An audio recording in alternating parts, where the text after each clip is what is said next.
What is up, RotoGrinders? Dean here, Dean78904. If you want to get all technical, 2 hours, 2+ hours nonstop Mlb DFS conversation. It starts now, taking you all up the lock, up the first pitch, 7:05 on the East Coast. It is the Millionaire Show here. We're talking about Millionaire Contest. We're talking about football, which is right around the corner, 28, 27, 26 days, give or take, until the start of the NFL season. College football, even shorter than that, probably about 3 weeks or so. I was thinking about, it's Bobby Gomes. Bobby Gomes won $1 million. It's Head Chopper. He's won $1 million a couple times as well. I was thinking about this iteration, Chop, the three of us, and like each show, I was going to give it like a name. Like, well, this is the certain show. Like every show, like a threesome combination. This is the blank show. What would the name of this show be called?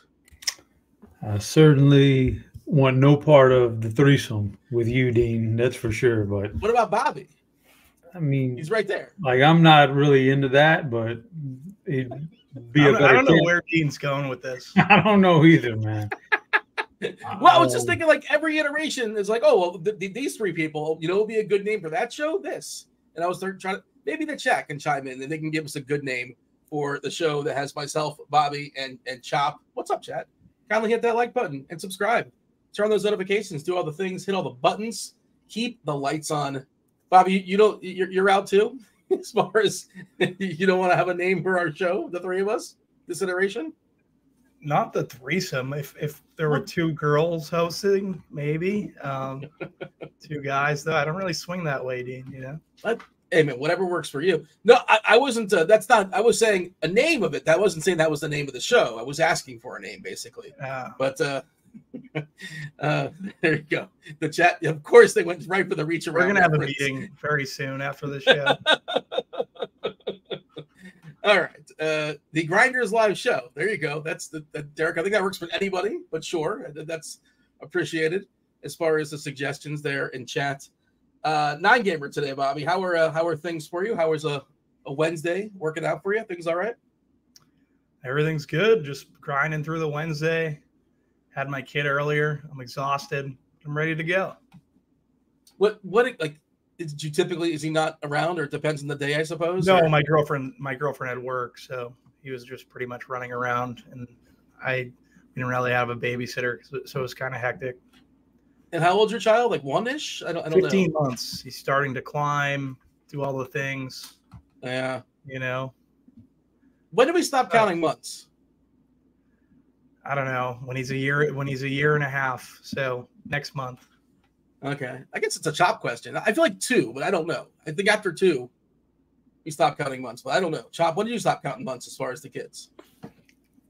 Man, I don't remember. I would say something like 18 months, yeah, a year and a half, and just let it go after that. But enjoy it, man. Enjoy it while you can, because, Bobby, news for you and all the other new parents out there, it gets a lot worse, man. Oh, my God. Like, what do you mean by that exactly? Like, how much worse can it get? Because whoa, this kid is nuts. No, a kid that age is fantastic, easy, and you'll look back on this going, man, you know, I wish they could stay somewhere between 1 and 7 or 8 their whole lives. It'd be great. But once they hit to a certain age, and once they become, I guess it's whatever age it is that they want to be a little bit more independent, starts to go haywire, man. So enjoy it while you got it. And then plus today's world, whew, buddy. I know it's nuts out there. So enjoy. But I have a question for Bobby while we're here, and we're just shooting the breeze here. He posted a couple of dinner pics last week. I need to know. I want to know 2 things. Number 1, who was the third wheel at the Gomes Kirky dinner? I saw that one. And then the second one was, I saw you had the oysters, you had the aphrodisiac. Who are you dining with there? Yeah, so they gave me, I thought the crab legs would be bigger. It was like $99 for a crab leg, and I got 2 of them. And I kind of overspent because they were like 5 inches. And yeah, no, there was no third wheel. It was just me and Kirky. Who paid? I think we split it. I'm pretty positive. Oh, that's not fun. No credit card roulette, nothing like that. Just like chop it up 50-50? No, yeah, we split it. We go out to eat here and there, so yeah. He'll be on later, by the way. And somebody in chat was asking if you guys are jealous of Kirkwood. Is it a promotion when you're on crunch time? You're certainly on later, bigger audience. I don't know. You have less time to work on your lineup. I've heard Kirkwood say like, he doesn't necessarily love the multitasking of making a lineup while being in. I guess there's a give and take of being in the primetime show. But Kirkwood's on later, as well as Dave Potts. Cheeseisgood. Yeah, Kevin Roth, chief meteorologist Kevin Roth. Nothing really dicey going on weather-wise, so should be pretty clean for Roth. Obviously, weather is fluid and things will change, but last we saw, nothing really going on as far as the weather. But Chop, are you jealous that Kirkwood's on? I feel like you're never on crunch time. This is always your spot. Yeah, you like working with me, clearly. I'm not a big crunch time. Well, I just prefer not to work up down to the wire of the, first pitch. But yeah, I definitely prefer this time segment right here. And am I jealous of Kirk? Absolutely not. I mean, good luck to him. I get it that they put they put the really good. You can't have a half-ass analyst on crunch time. You got to have some guys who know what who know what they're doing and have studied the slate and have mastered it. And Kirk and Cheese and those kind of guys, that's their MO. That's not me, Dean. I'm just here for the entertainment. I'm just here to entertain the people with the reach arounds and the knockers and things like the bits. I'm here for the bits. Those guys on crunch, they don't have time for bits. They're nitty gritty, man. So you got to really dig in though to get the BBP stuff, because I know you have your proprietary your model, right? And you can't just find that anywhere on the internet. You have to really, so like don't sell yourself short is what I'm saying. Well, Dean, like I've said before, I don't really put much work into it. I've worked at it for the last 4 or 5 years. I've got the algorithm down to where it just spits out names now. I don't do anything. It comes back with names, and I'm like, okay, it makes sense, man. So, yeah. We were talking about it in Discord, Chop, and I think, is there going to be a goofy name making an appearance? Because there was one that sort of popped up, and I know Andy Means was referencing it. Is that who's being popped out? Of course, we'll talk about it later on. We got to kind of tease it, but is it a goofy name? Somebody we might have thought might have been out of the league for several years? You're gonna have to rephrase that question, Dean. What are we talking about? Your BBP play of the day, your suggestion of the day. Today? No, it's straightforward. Okay. The one I saw was kind of goofy, and like there is legit good history against this pitcher, but it's a really good pitcher, and it's somebody that I don't think we knew was still in the league not too long. He might have not been in the league that long. So now that's a good point, Dean, that you bring up. You're bringing up, we don't even know if he's in the league. Must be an old timer. See, the algorithm will eliminate. If the data goes back too far, we're not worried about it. If it's, there's all kinds of data points in there. So yeah, it's not going to spit me out anybody from 2 decades ago. Apparently, Big Pete Meat had BBP yesterday and it worked out, according to the chat. He's got BBP versus a lot of people, I imagine. But yeah, I think he banged out a homer on his very first at bat. Steve thinks that's Mookie Betts, so maybe that's who it is. I'm not really sure. What about you, Bobby? What kind of model do you have? What kind of gimmicks, what kind of bits do you have? You just come with nothing? I'm a big weather guy. I'm a big weather guy, weather edge. That's Ross, though. Just the generic stuff, I'm a company man, Dean. I use all the company stuff. But like, Kirkwood pretends to have a dew point model, Pretends. I hope he doesn't hear that in chat. Definitely listening according to this chat. He's just trying to work out the kinks. Yeah, well, it's been in beta for like 7 or 8 years or so. Like, how many kinks could there possibly? Maybe just give up and scrap it and try something else. Pick up another hobby. I don't know. At some point, you got to cut your loss. But who knows? Maybe it'll finally make his big debut later on. Is Cole Calhoun the BVP guy you're talking about? That's who was speculated in the Discord. Yes, that's what they were talking about. And I didn't know Cole Calhoun still played professional baseball. Not that long ago, right? Like, I yield the chop in his model. I'm told that it calculates all sorts of decision points. So we'll see what Chop has to say later on in the show. I've woken up Kirkwood in the chat. What's up, Kirkwood? Kirkwood, hit the like button. There you go. And he's gonna be coming. He's gonna be coming in hot in about an hour or so. Bobby, what are we seeing here as far as today's slate? The Braves, one of the bigger questions I think of the slate was, hey, is Acuna going to play? He is going to play. He got hit yesterday, left the game. He's back. He's leading off today. We have a 4K starting pitcher on DK that is, competent. Well, one of their bigger prospects there in Seattle. I think he's like 4th or 5th in the organization. He's fully stretched out. Okay, as far as the strikeouts, walks aren't too crazy, and he's 4K. And, by the way, if you're playing him, it's like, oh, you're just going to pair him with the Braves. And I think that's a super obvious build. I'm curious what people are going to do with that because one of Blender's big thing is like commonality as far as how lineups are rolled out. And most people or many people that play Hancock are just going to play a bunch of Braves with them and maybe try something different.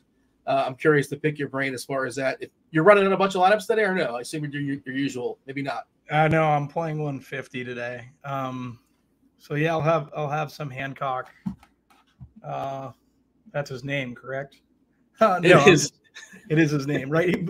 He was a double-A pitcher, and now he's jumping up to the majors. That's going to be interesting. Yeah, I don't know. These Braves are expensive. Like, you can't fit them all in a full stack. So for me, like, the price just keeps getting up there. It's either going to be the righties or the lefties for the Braves. Then from there, maybe use Hancock. But for me, I'm a little worried, probably more skeptical than most. And it's going to be a very common build like Braves and then Hancock. But I don't know. For me, it might just be going to like guys like Fried, Darvish, Gausman, Flaherty, and getting away from really the Hancock construction. Yeah, there's especially up top with Ohtani and Gausman 1-2, and then like Max Fried is really, really good as well. The Ks aren't necessarily there, but the matchup's pretty good. He probably does a good job, assuming he sticks around. He's well positioned to grab that W. You don't need it, but you'll take those win points for sure. Darvish is pretty solid taking on Seattle. By the way, the rain here the show starts. Let's start raining. I don't know if you guys can hear it, but it's pouring here once again, as it always pours right around 5 o'clock on the East Coast.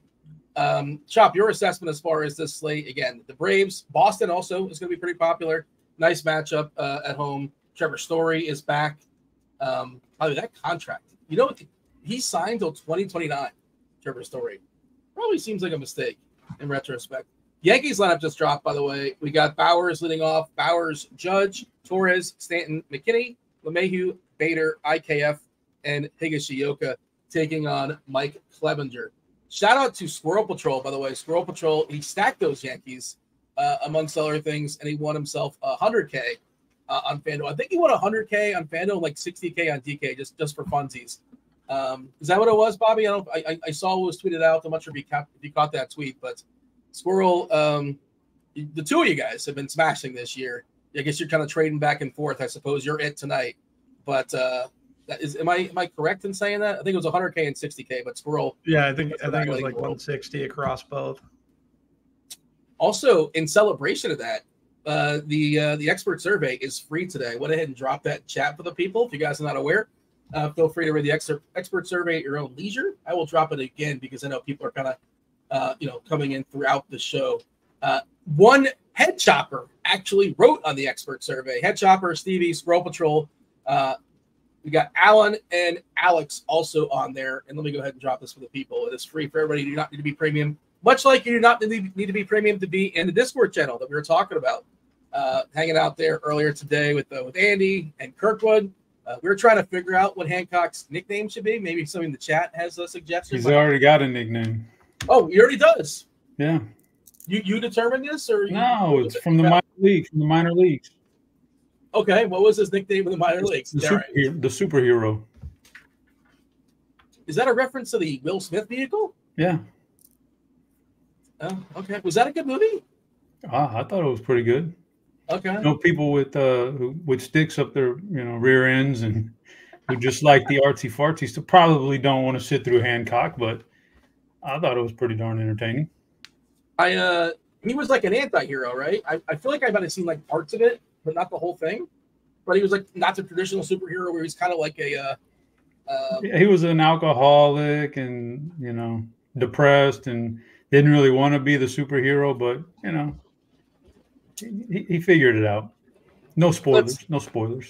41% according to the critics for Hancock, 59% according to the audience. So there you go. A split decision. You know, it's not fully terrible. It's somewhere in the middle. There you go. But I guess you want to see a sequel. I don't think it's happening, for the record. Actually, there might be a sequel in the works, but I'd love to see a sequel. Okay. All right. Maybe there will be one. All right. So it's officially the superhero is what we're calling him? I think that's a little too nichey. It's too specific. Most people don't remember that movie. Bobby, have you seen Hancock? I have. Oh. Yep. Better than Fast and the Furious? Yeah, no, not better than Fast and the Furious. I've been watching. I watched a couple of Fast and the Furious the other day. Wasn't feeling too hot. Caught a few of them. They're a little bit better. Finished the last one. They were growing on me. Hancock, not that great. But John in chat says, is Hancock similar to The Boys? The Boys is spectacular. You guys watch The Boys on the Amazon? You aware of this? Yeah. It's not quite like that, but you know, there's the same premise basically. You know, a guy who kind of doesn't want to be the superhero, but he's got the powers. So yeah, I get it. Yeah, it's in that range, but you know, The Boys gets a little bit graphic. You gotta watch out. You gotta watch out for that one, man. The opening scene of I think season 3. Oh boy, I bet I know you like that one, didn't you? You were all over that one. That's a fun show for sure. It's not for the kids, probably not for the kids, but definitely recommended. All right, Chop, give me your assessment as far as today's slate. Again, not too many games. Pretty clear that Atlanta and Boston are the top stacks, right? Both team totals above 6. As far as the top pitching, it's pretty clear. You know, it's Gausman, it's Ohtani. We obviously live in the world of a salary cap. You can't get all that together. We have our cheap 4K pitcher. Fried is pretty good, kind of pricey, but pretty good. Darvish is sitting right there. He's perfectly fine. Flaherty's looked a little bit better. And if you read the musings today from Dave Potts, talking about his big lefty righty splits, only 2 lefties for Houston. Of course, those Houston lefties are really, really, really good in Alvarez and Tucker. Bummer, by the way, you probably know this, Chop, but why they called up Singleton, the prospect, like 10 years ago or so. He went away for several years and he kind of worked his way back. Like if there's ever a spot to play this guy, like why call him up if you're not going to play him against Jack Flaherty in this ballpark for a stat pitcher? It's so weird, but he's not in the lineup, so like why even bother calling him up? But a fun story. I'm sure you're aware of this. This is your team. Did you want to see Singleton today, or is that just me? Well, I first of all, you have to understand that Dusty does whatever he wants with the lineup. It's one of those things that is very irritating as an Astros fan. Last night's spot was even better to have Singleton in there as a DH. You know, even heavier splits with Grayson Rodriguez plus a ground ball pitcher in Framber, meaning Jordan could play the outfield, and you have a DH tailor-made in Singleton. Yeah. So it's there, man. There's a lot that, you know, ideally, Dean, and we can get into it. Yeah, Singleton's a great story. Hopefully he's gets some at-bats later on in the year and he comes through. They could really use that left-handed power. But, you know, speaking of that decision, I'm disappointed that Yainer Diaz doesn't get to catch Christian Javier more. That's one of the pitchers on this slate that, you know, I've gone back before and I've looked through some splits. You know, Maldonado, who's a really good defensive catcher, that's what he's there for. It's certainly not his offense. Yeah. His splits with Javier, Javier is just an average pitcher with Maldonado. And this goes back to last year when Javier was like unhittable at times. His unhittable games, that nature of him is like has been really brought out by the other catchers who've caught him. You know, Christian Vasquez was his main catcher after the trade deadline last year, like a 1.31 ERA. Jason Castro was his main catcher for times last year, a 1.29 ERA. This year, it's a very small sample because Maldonado's caught him in like all but 2 games. But the guys who not named Maldonado, they caught Javier, did 11 innings, 2 earned runs total, and everything with Maldonado was just bleh. So I wish they'd get Diaz in there to catch Javier. Would help him, plus the offense that it brings. Singleton, yeah, he should be in there. It's frustrating, but he's going to do what he does, Dean, so that's what we got to deal with. So while I was looking at the lineup the whole day, hoping that they would start Diaz at catcher, and then I think Javier would be in play. Now I look at that game, and I see the easy hitters umpire, extreme hitters umpire, combined with Flaherty, combined with Javier. This game, I put a little money down on the over here. Yeah? Yeah. That is the only extreme, by the way, for the record. That's the only extreme on the board. Extreme, easy to hit umpire, according to Chop there, in Baltimore with Flaherty and Javier. I wonder how many, like, it's kind of a Cardi question, and how many starts would it take for it to normalize? Like, how big is the sample when it comes to Javier and his catcher and the splits? And it's an interesting thing you bring up. And is it noisy if it's only like 5 or 10 starts? Or you're saying I don't know. You believe this is a real thing? I don't know, Dean. You tell me, because there's another, and like I'm sure there's a lot of these instances, but right offhand, Blake Snell turned the corner when they signed Gary Sanchez and Sanchez started being his everyday catcher. People don't really realize that like maybe there's chemistry there. That was the moment that Blake Snell became what he is right now. So maybe there's something there, and I don't know what the thing is, but I think it's kind of like, anything else. If it's there, it's there. I don't think it needs to be like this huge sample to really look at it and say, yeah, that works, man. It's ironic because Sanchez is like kind of the tag of being a poor defensive catcher. So maybe he's shaking it a little bit. Maybe it's small sample stuff. Who knows? But you're right. I assume, I don't know how many games was Sanchez catching all those or DHing? I guess you're saying he was catching, and basically he's been the primary catcher. He's been the primary catcher for Snell. Yeah, for a while now, since this resurgence. And certain pitchers, like for years, Greg Maddux had his personal caddy. Just certain pitchers have their personal guy, and that's that. Kershaw liked, Austin. What's the guy's name? The backup catcher there would always get Kershaw. It wasn't like Brian McCann. No, I can't really get his name. But Eddie Perez, maybe for Maddux. I'm maybe confusing my years with the Braves. But the Braves definitely, back in the day, Maddux would have his own guy. Anyways, moving on. Chop, you didn't give me your assessment as far as the slate. What are we looking at? Austin Barnes. Thank you, Brian. There you go. I think there's a couple of high-priced arms, and there's a few guys in the mid-range that are okay. I think there is, for a 9-game slate, I think there's a lot of offense on this slate, so I'm just kind of like in on both of them. I'm going to stick to a core like 5 or 6 at pitcher and stack tonight. 9 games, I'm typically not like running out to stack everything, but tonight this is a very stackable slate. So I just think it's good on both ends there, and I don't think the pitching is so good that you have to like spend up for it. It's not like Scherzer against Oakland or anything like that. There's some decent guys on there, but I think you can go all kinds of different ways with your lineups tonight. Bobby, you have a clear cut like I prefer Ohtani or over Gausman or vice versa, or they kind of sort of somewhat of the same to you? For me, I think I probably prefer Gausman. Just Ohtani hasn't been as good recently for whatever reason.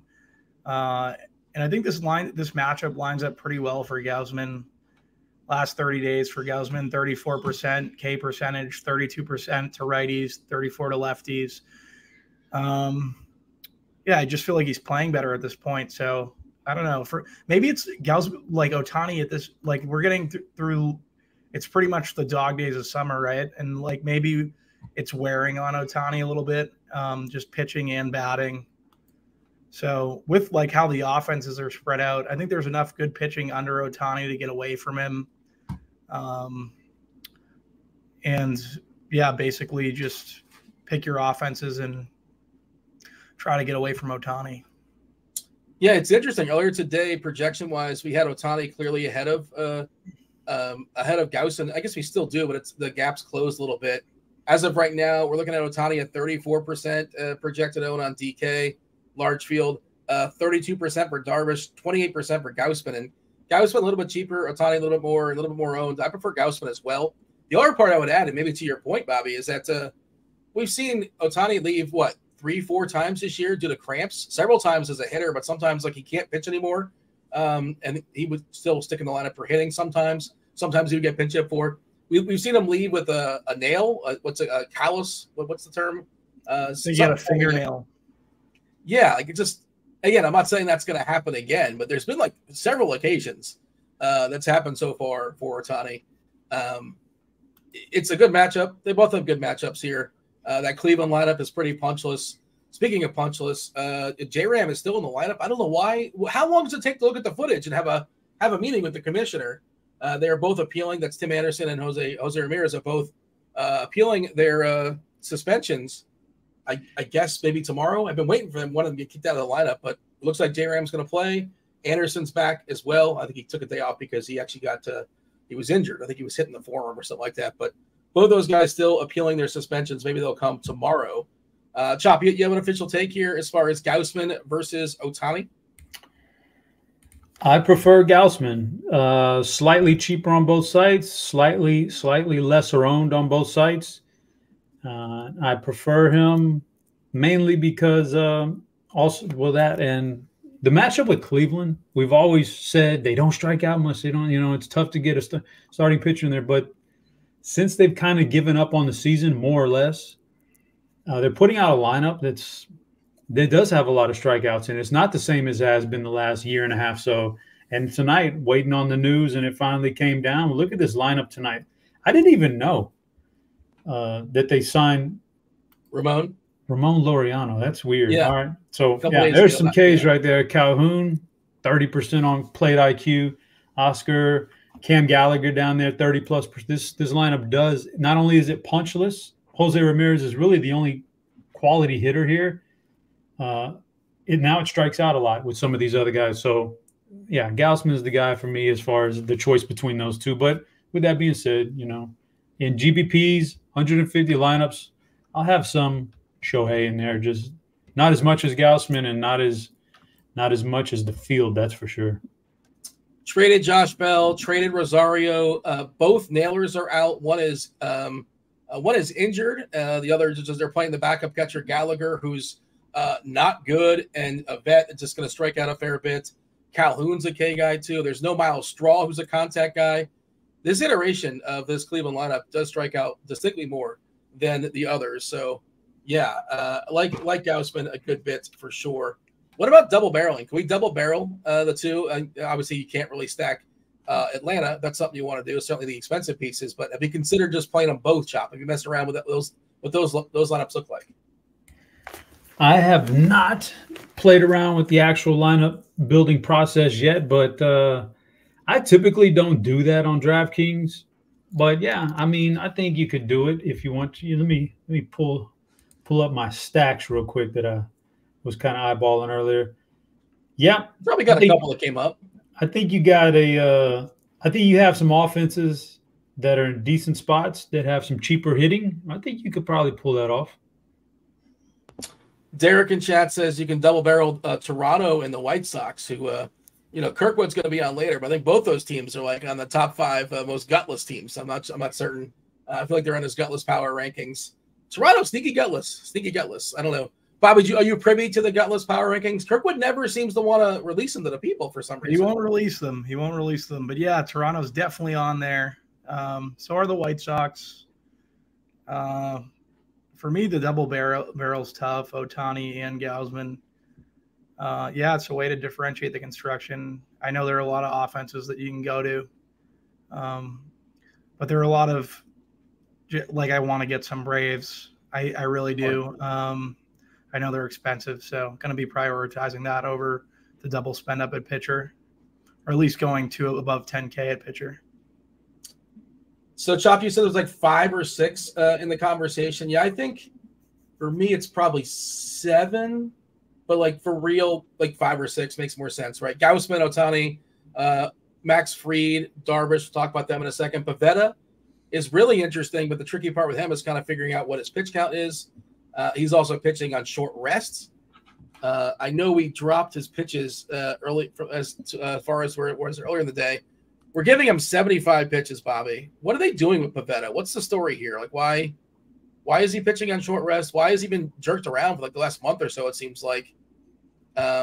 Because prior to the last month, he was terrible. But he's definitely turned it around. 34% K rate last 30 days to lefties, 37 to righties. ISO to righties is very good. Lefties still giving up a little bit of power. Usually reverse splitsy. So a guy like Nick Pivetta should have never been pitcher that the Red Sox really targeted, being that he has to pitch the majority of his games in Fenway Park, right? But it looks like he's been better at right-handers. He's worked out of the bullpen. He started games. He's basically in the same boat with Flaherty for me in GPPs. Roth's weather edge really likes this game, and it likes that Orioles game. So I'm going to be getting both sides of both of these games in my 150 in terms of offenses and the pitching too. So, yeah. We got a fire emoji in Baltimore. I don't know if that's new as far as the update, or I just missed it earlier. It was up earlier. Okay, I just missed it then. 111 games. Mostly boosted homers at 17.9%, 86 degrees, 62 is the dew point, and the wind is blowing out 6 miles per hour to about right center field. Boston, 183 games, 10 miles per hour to right center field as well, 80 miles per hour, 61 dew points. In 183 similar games, 9% as far as the homers when it comes to the increase, 8% increase in runs. Okay, anything else of notes? I don't think so when it comes to weather. Speaking of the gutless list, maybe this Emerson Hancock guy is in play because the Padres are the epitome of gutless this year. Yeah, they're on the fringe too. And he's obviously projecting for people, but I was a little skeptical because he's going from AA to I'm interested in I'm definitely waiting to see what Cheese is going to say about him in terms of his minor league stuff, because AA to the majors is a big jump. About 9% walks, 25% strikeouts in the minors. I think that's what it was, like, more or less. That's close enough. And he is, he's stretched out. He's thrown 90 pitches. And this is also what Cheese is in his article.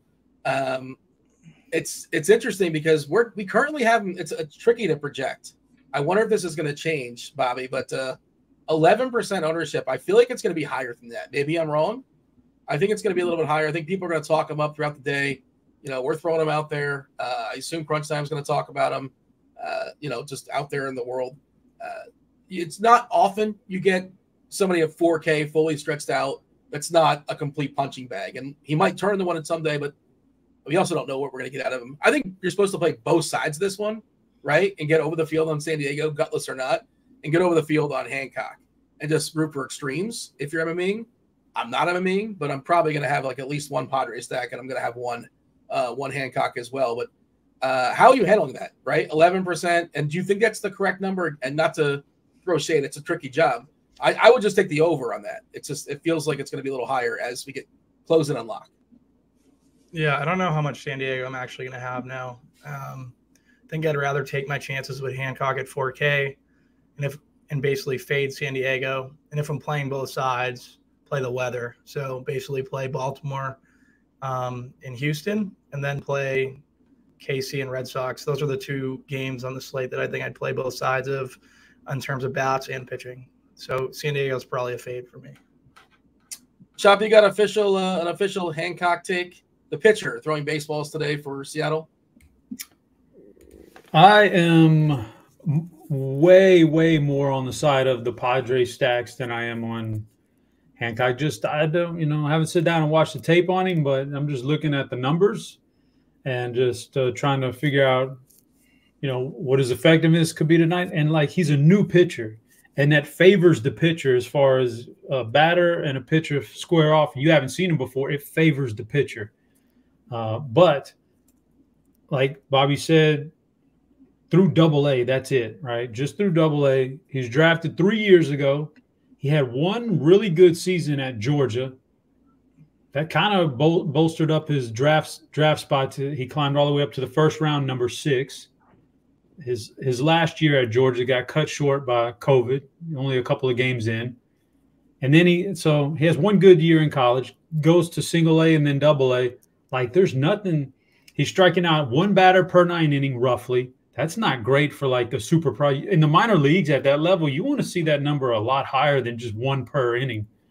And then on top of that, the ERA looks good.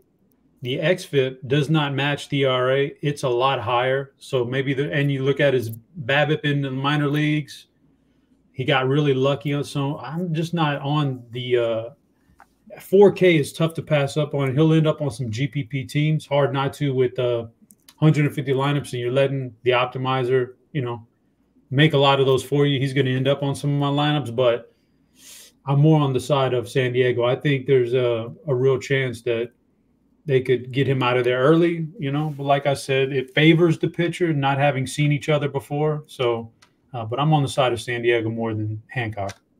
He's taken a Wu spot in the rotation when Wu went on the IL. Just taking a peek at the chat. I've ignored them. I apologize. We want to bring the chat in. It's more fun when they enter the conversation. Eric wants to know, Bobby, DK single entry, is it possible to play a Brave stack with Hancock and not be too chalky? Yeah, that's. I mean, your mini stack that goes along with your or whatever, your like three a la carte pieces, however you want to make it, probably should be a little bit different. I mean, play back end Braves. Your SP2 probably shouldn't be the most chalky pitcher necessarily. Your thoughts on that, Bobby? Because single entry, that goes down. Like whatever people like, it's going to get elevated in single entry. They're a little bit less ambitious. It tends to be as far as the field as a whole. Your thoughts? Is that something we can do in single entry? Play Hancock and Braves? I think it's definitely something you can do.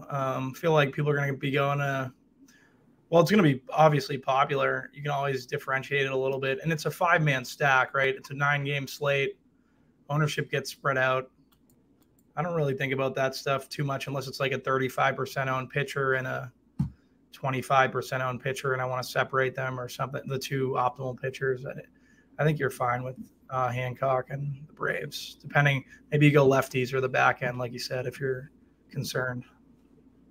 Our guy Butthole Jenkins in the chat says, cut the crap, Chop. Who is your feel and your plums play of the night? Yeah, Chop, you're holding that back. You need more gimmicks. You don't have enough.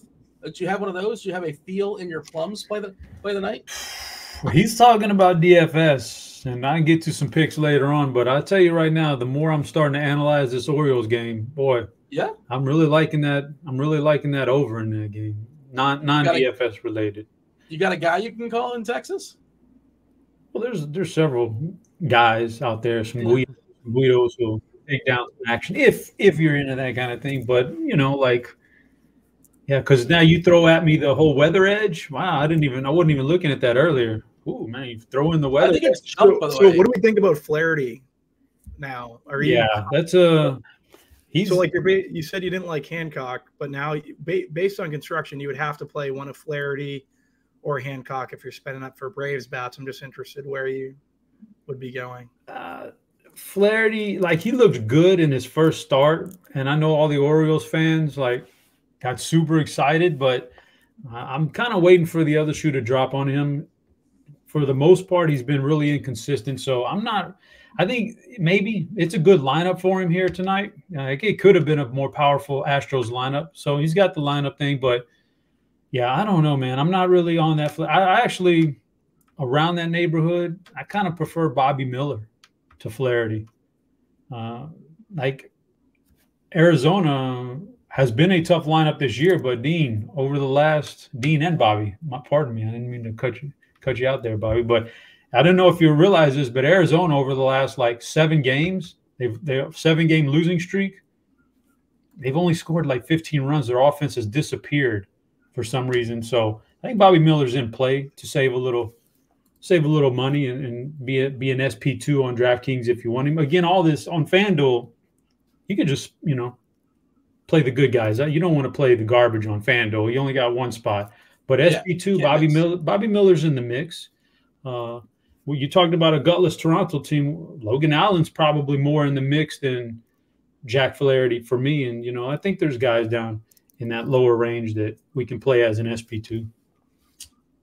By the way, Arizona's lineup is out, and they keep shuffling it up. Yesterday, I could tell Marte leading off. Today, it's Corbin Carroll leading off Arizona. Carroll, Marte, Gurriel, Walker, Pham, Jace Peterson, Alec Thomas, Jose Herrera, and Gerardo Perdomo. Also, just wanted to note here, every once in a while you get a hot gun, and maybe it's nothing, who knows, but Flaherty saw a boost in his velocity last game, up to 94.2 miles per hour. Previous starts, 92.2, 92.9, 92.4, 93.9. So that's the most velocity he's shown basically the entire season. Yeah, the entire season. So for what it's worth, Bobby, you asked, and it's interesting because the splits on him are so dramatic, and that's why it's you want to get as many lefties in there as possible. Why would Singleton not play against him? I don't understand, right? Like me and Chopper talked about earlier. But the two best hitters for Houston, it's a tricky conundrum, right? The two best, there's only two lefties, but it's their two best. Flaherty, like, why would he throw these guys strikes? They are back to back. You know, you can't necessarily just walk them both, but you get past those two and you should be, you know, pretty much, I don't want to say smooth sailing, but well positioned. But again, the same sort of thought process. I think you're supposed to be over the field on Tucker and Alvarez, those two lefties. And like, I guess if you're having the Flaherty conversation, you should bring those guys in too. So how are you handling that as a whole? You sound like you're interested in Flaherty. You know, what about those two lefties in Houston, maybe mini stack? As far as the Astros, we saw they closed strong last night. You don't necessarily have to do it in the front five. You can do it in the back four as far as the innings. I am interested in Flaherty. I do worry about the weather. It's interesting to the uptick on the fastball, on the fastball. I think that's something you have to throw into play as well. The weather on both sides, though, like that's why I like I like Chop's call about the over. It is an issue for me because I wasn't really considering going to Miller or going to who else did he say? Logan Allen. But I think Flaherty and Hancock is a pretty big decision point. So I don't know. I think if I was fading one now, I know I said I don't know. In 150 I'm playing both, but if you're fading one or two, I think I'd fade Flaherty. Dodgers lineup just dropped. Betts, Freeman, Will Smith, Muncy, Peralta, Taylor, Hayward, Outman, and Rojas. So that means we're waiting on the Giants and the Padres. I believe we got everything else, right? Yes. All right, as far as the lineups today. Chop, what about Max Fried? I think he's a very, very good option tonight. He looked really good coming off of the injury he had. Bounced back six strong innings against now we kind of know the Cubs are kind of really good offensively. You know, they're hot or whatever. So he pitched well. I think he's fine, man. He's a good pitcher when healthy, and you know, like the matchup almost couldn't be better. Let me take a look at the Pittsburgh lineup tonight, but I can't imagine it's magically any better than it usually is. Nah, it is what it is. It's not that good. Yeah, he's in a good spot. Like, I prefer Fried with the savings in money over Shohei. I'll say that. Like, you save a lot of money. I prefer Fried. I'll have both, but I'll have more Fried, and I'll be more over the weight on Fried. Bobby, your official take on Fried? Favorite pitcher on the slate. All right. This Pirates team, like 50% Eddie Rodriguez, 48% for Zawinski, 25% just strikeout rates, 26% for Henry Davis. There's like Fried's in a good spot. We figure he gets the win. He's not for that price at 9.4. It's a lot better than paying 11.3 for Ohtani, or even Gausman at 10.8. We talk about Toronto being gutless. Gausman could pitch well, and then who knows? Cleveland could still win the game. Yeah, Fried seems like the safest pitcher for me on DK. I really like him. Darvish, we haven't really talked about Darvish. How do you feel about Darvish, Bobby? Yeah, I like Darvish too. Probably my second favorite. Just he's getting basically the Mariners strikeout rates been pretty high, especially to righties. 25% to Julio, 27% to Eugenio Suarez, Cal Raleigh's 24%, Teoscar 33%, Tom Murphy 28%, and Moore 35%. Like, Darvish is in a great spot. Chop, Darvish? Yeah, I don't mind some Darvish tonight. I think he's a pretty good price point to where I could play him. Seattle they're an all right lineup, but he's just a solid all around pitcher. I can get behind Darvish slightly. I have him the 2 tiers below. Like, I'd like to tier my pitchers up when I go into the slate and see, you know, where they fall. I've got 3 guys in the top tier: Shohei, Gausman, Fried. Yeah, I don't even have a tier 2. It falls down to the next tier. So, and that's the Darvish, Pivetta, like Bobby Miller, just guys I want to play in DFS, maybe, you know. And so Darvish is in that tier. So I want to play him. He's on the short list tonight. Like, it's Darvish, man. He can be inconsistent sometimes, and he's getting a little bit long in the tooth. So I'm not going to go all in on him in this matchup, but I definitely want some Darvish in the lineups. We got a new batch of ownership, by the way, as of 5:30 on the East Coast. We did see a boost for Emerson, not a huge boost, but Emerson Hancock up to 13.3% now. Otani still 34%, Darvish at 32%, Gausman 24%, Max Fried at 18-19. You're getting a discount as far as price and as far as ownership. So that's pretty interesting. Pavetta down to 9%. Again, we're just giving him. Oh, we threw a couple pitches away. I think it was at 75. Now it's down to 72. That's interesting. They're even taking away more pitches as far as his potential pitch count, pitching on short rest. That's it, right? I saw somebody in chat asking about Clevenger. I saw somebody asking about people in the Discord were talking about Severino. For the record, Severino not starting. He's expected to be the long man. He's been so horrific. They're talking about moving him out of the rotation. It looks like they're just dealing with an opener situation, which theoretically is better because you're starting with the weaker hitters. Your lineup starts at 6 or something like that, depending on when he comes in. But it's still Luis Severino. He's been horrific. And was it Hendricks? Trying to think. Yeah, I mean, I'm not playing these guys. You're running a bunch of lineups, both you guys. Anybody want to vouch for Hendricks? I'm not playing Hendricks. Not happening. Clevenger? Do I hear a Clevenger? I'm not playing Hendricks or Clevenger. I do. Chop kind of hit on it. The Cubs have been pretty good, like the righties in the Cubs lineup. Basically going to just first the lefty, like Swanson, like Wisdom, like Suzuki. Like pretty much on the. I think these Cubs are a pretty sneaky stack in MME. I would say, Dean, my answer would be no. I mean, I don't mind attacking the Mets these days because they typically they're starting to put out a a bad lineup, but I just can't do it with Kyle Hendricks. Clevenger is I just can't do that tonight either. If Aaron Judge was out of the lineup and he's getting a maintenance day or something, I might think about it. But now I don't want that. And then Severino is, man, he's interesting in that, like, the White Sox aren't good. And, maybe like you said, you don't actually start the game. Maybe this helps him. And not to mention, yeah, he's been rough lately. It wasn't that long ago he shut out the Rangers, about 4 or 5 weeks ago, whatever that was.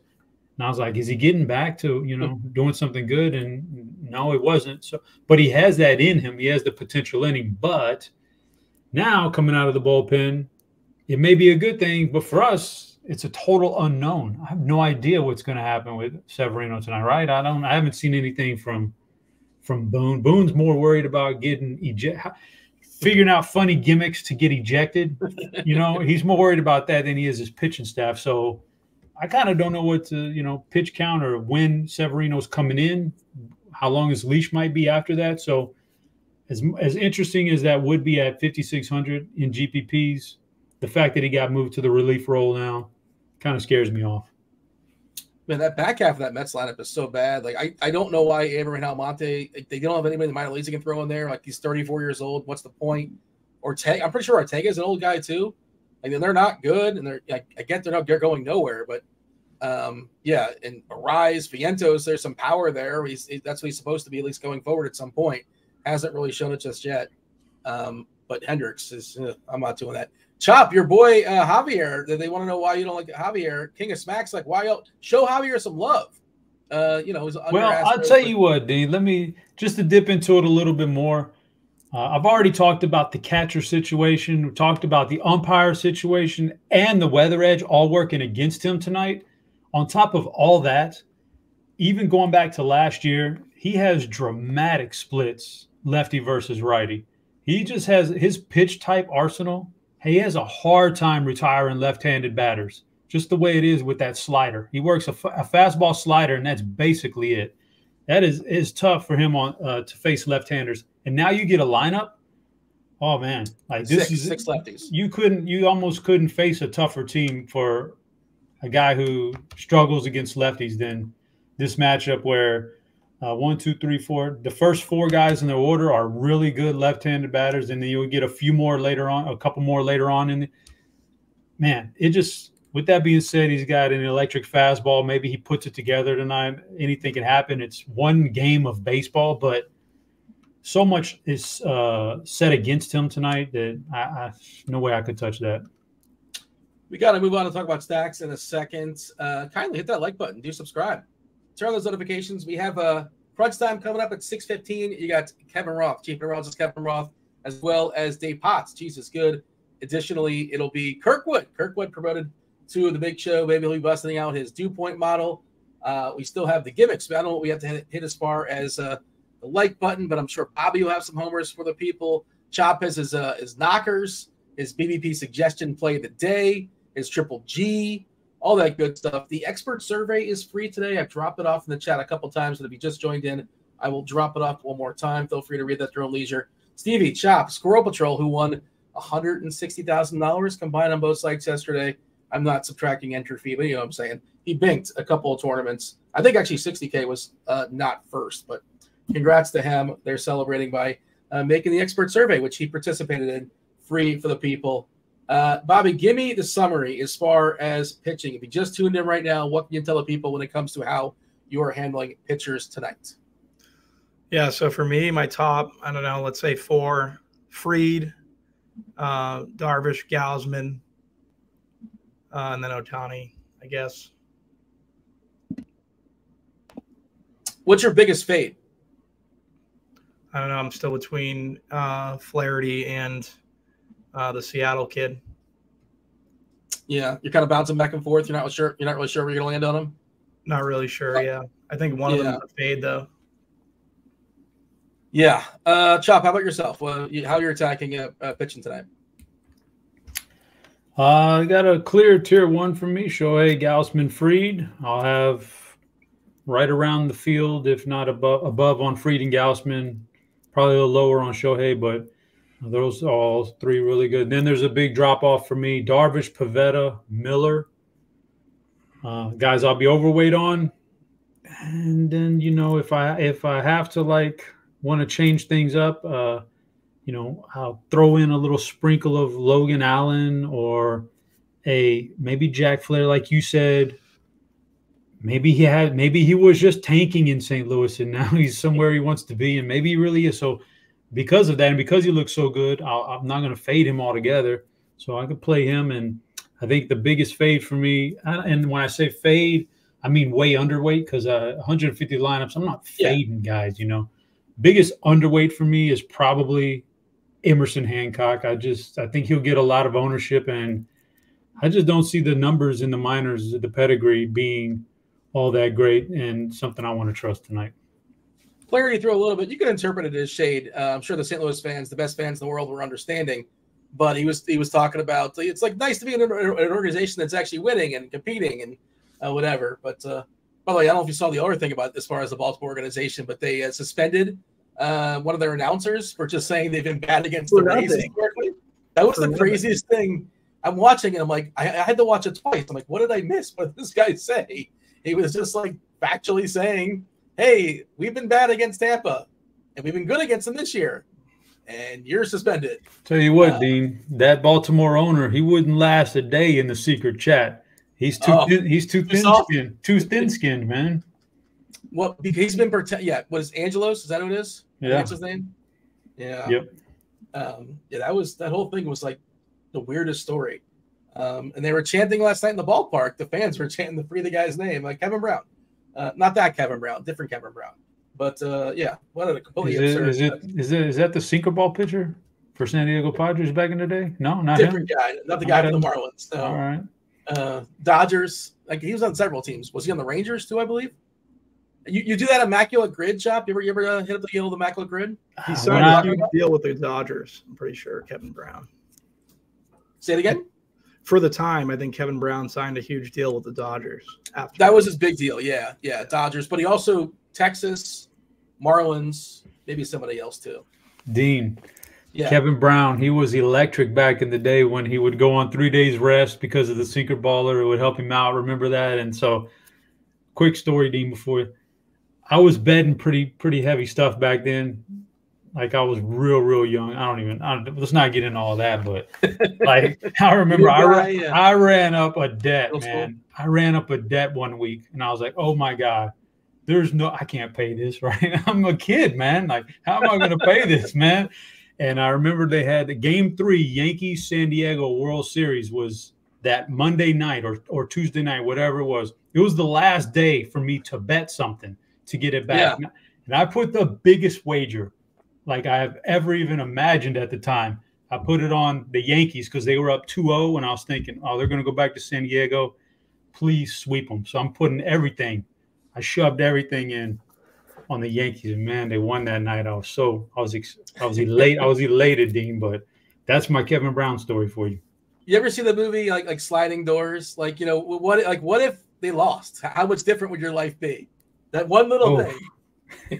Well, I know exactly what would happen because about a month later, I ended up losing anyway. So then I had to like give this guy the runaround, but whatever.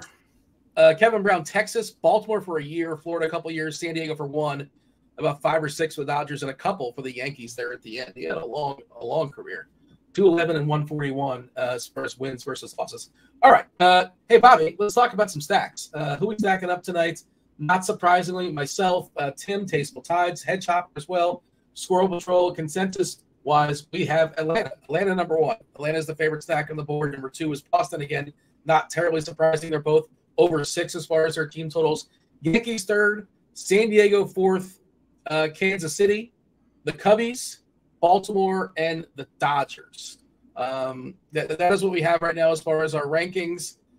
Again, Bobby, to summarize, Atlanta, Boston, New York, San Diego, KC, a little bit left for KC.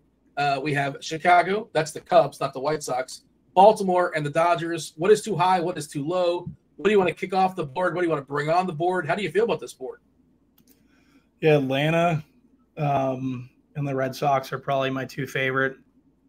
Sox going up against who's the pitcher there for KC? He's giving up a ton of power to lefties. Lefties are very. Yeah, Jordan Lyles. He's giving up a ton of power to lefties. Tristan Casas, Devers, Yoshida, like all those guys. On the Atlanta side, I think they're in a great spot versus Priester. Like the righties and lefties. I think I prefer the lefties, Albies, Harris, Olsen. That would be the side of Atlanta that I'd like the most, I think. Just getting to those lefties. And then this Baltimore-Houston game, like I'm in on Baltimore. I love the lefties for Baltimore. I think it's a really good spot for them. We talked about how basically Javier has been two left-handed batters, Rushman, Henderson, Santander. There's 6 of them. We hit on that. Ryan O'Hearn, Frazier, Hayes. I like these Baltimore guys. You guys didn't rank them in the expert survey. It would be 3 for me. Then maybe the Yankees at 4. And then for 5, I don't know. I like Chicago a little bit. Which Chicago? The Cubbies. Yeah, Cubs seem to be more popular than the White Sox. You can put the White Sox too because they're facing whatever Severino's bringing today. It's hard to make a White Sox stack just because, you know, Luis Roberts interesting, but like Anderson and Benintendi, I think still have a combined 1 homer. You know, that's just not enough. It's not going to cut it. There is some power, I guess, in Vaughn theoretically, but it's, you know, Jimenez as well. But it's just not a great Chicago White Sox lineup. But Severino has been pretty stinky. Chop your thoughts as far as stacks. Anything you want to stress? Also, chat. 15 minutes till we hand out the crunch time. Join the conversation. You know, what do you want us to talk about the next 15 minutes? Feel free to throw it out there. We have to hit all of the bits as well. So you got to hit the like button for Chop to give you the triple G. Chop's got his knockers. We haven't talked about the knockers the entire show. And we're also missing, let's see, BP suggestion. Got to knock them all out. We have to hit the threshold, though, when it comes to likes. Got to get at least 100. I don't know where we're at right now, but less than 100 is egregious. Chop, your thoughts as far as stacks? Well, first of all, there will be no triple G play today because there's no Spidey bombs anywhere to be found, not in chat, not on the show. So the triple G only makes an appearance when there's a Spider-Man to thwart. So that's not on the table unless that magically happens. But as far as the stacks, from what you mentioned and what I'm thinking, just to kind of like real quick, I think San Diego, I'm higher on San Diego than the other guys.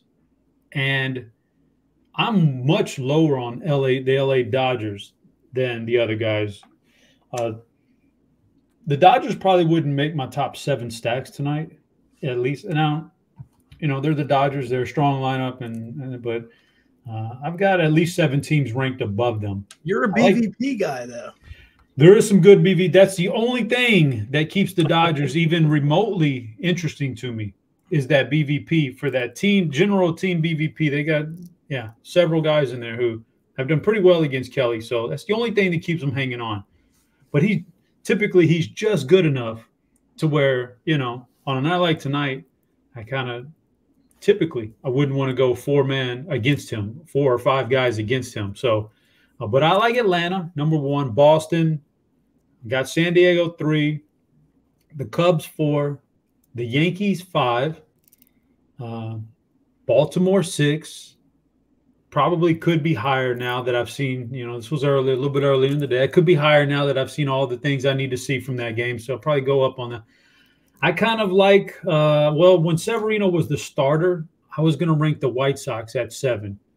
Severino coming out of the bullpen, this may throw a whole wrench into everything. This may actually help the New York pitching, and it may kind of stifle the White Sox offense a little bit because it doesn't take very much to stifle that offense. So you may really confuse them. So I got them at 7, but that's definitely borderline. And then I think then we're talking about teams where I think you could stack because there's that just in case scenario. Like you said, the Dodgers, all that good BVP. They've seen Merrill Kelly plenty of times in their career. Maybe they smash him, and you get away with a 4-man stack. The Houston is a what if, because what if Flaherty was just a fraud from that first game? Maybe that was just a one-time thing, and he really reverts back to what he's been for quite a while now, which was just walking a ton of guys. Dean, the starting pitcher is only part of the story. It's the bullpen too. And man, I can't imagine you're going to see Batista again tonight. You might not see Cano for the Orioles. If Flaherty has control issues, this bullpen thing could get away from the Orioles quick. And man, the Astros could be a double-digit team. So got to watch out for things like that. So that's kind of where I'm at with the stacks, Dean. Higher on San Diego than the field, much lower on the Dodgers, and everything else is pretty much right there. Cano pitched yesterday through 18 pitches. Bautista's pitched 2 of the last 3. Pitched yesterday through 30 pitches. And the point is important because and got smashed. He got smashed, Dean. He got smashed. Don't forget. Yeah, it was Tucker, right? So Tucker did. I lost my Grayson my Grayson win. It's kind of bummed about that, but all right. So if they're down, like say Houston's up, like you say, 6-3, 6-4, whatever it is in the 8th inning, 9th inning, you're not going to see Cano. You're not going to see Batista. Cano he'll go, but you're definitely not going to get Batista. You're not going to get the best of the arms, which is just important to point out. That's a general rule for all the teams, but you don't really want to be picking on Batista, one of the better relievers in all of baseball. Chop, this is an important question in chat from Michael. You're our resident expert when it comes to temperatures in domes. The weather for the Dodgers in Arizona, the ambiance of the heat. How much does that affect? How much does that seep through? Zero, because having spent some time in Arizona, it is a dry heat. There's no humidity, Dean. The humidity is what's seeping into the domes. The dry heat, no, we don't have to worry about that. But in a previous show, you were telling us that somehow affects the. That was in Texas, where you walk out in that sun and it's the humidity. It's not a wise man once told me about 20 years ago. He said he walked outside. He walked outside and he said, "Damn, it's hot, but it's not the heat. It's the humidity." And this was in Galveston, Texas. That's Texas. It's not the heat, Dean. It's the humidity. In Arizona, it's extremely dry heat, so we're not worried about it. The dome will cover it up. Okay. All right. I thought it was a gotcha question, but turns out you had an answer. I don't know if that's a Roth question. We have to ask Roth. Because I feel like this is nonsense you're spewing, Chop, for lack of a better word.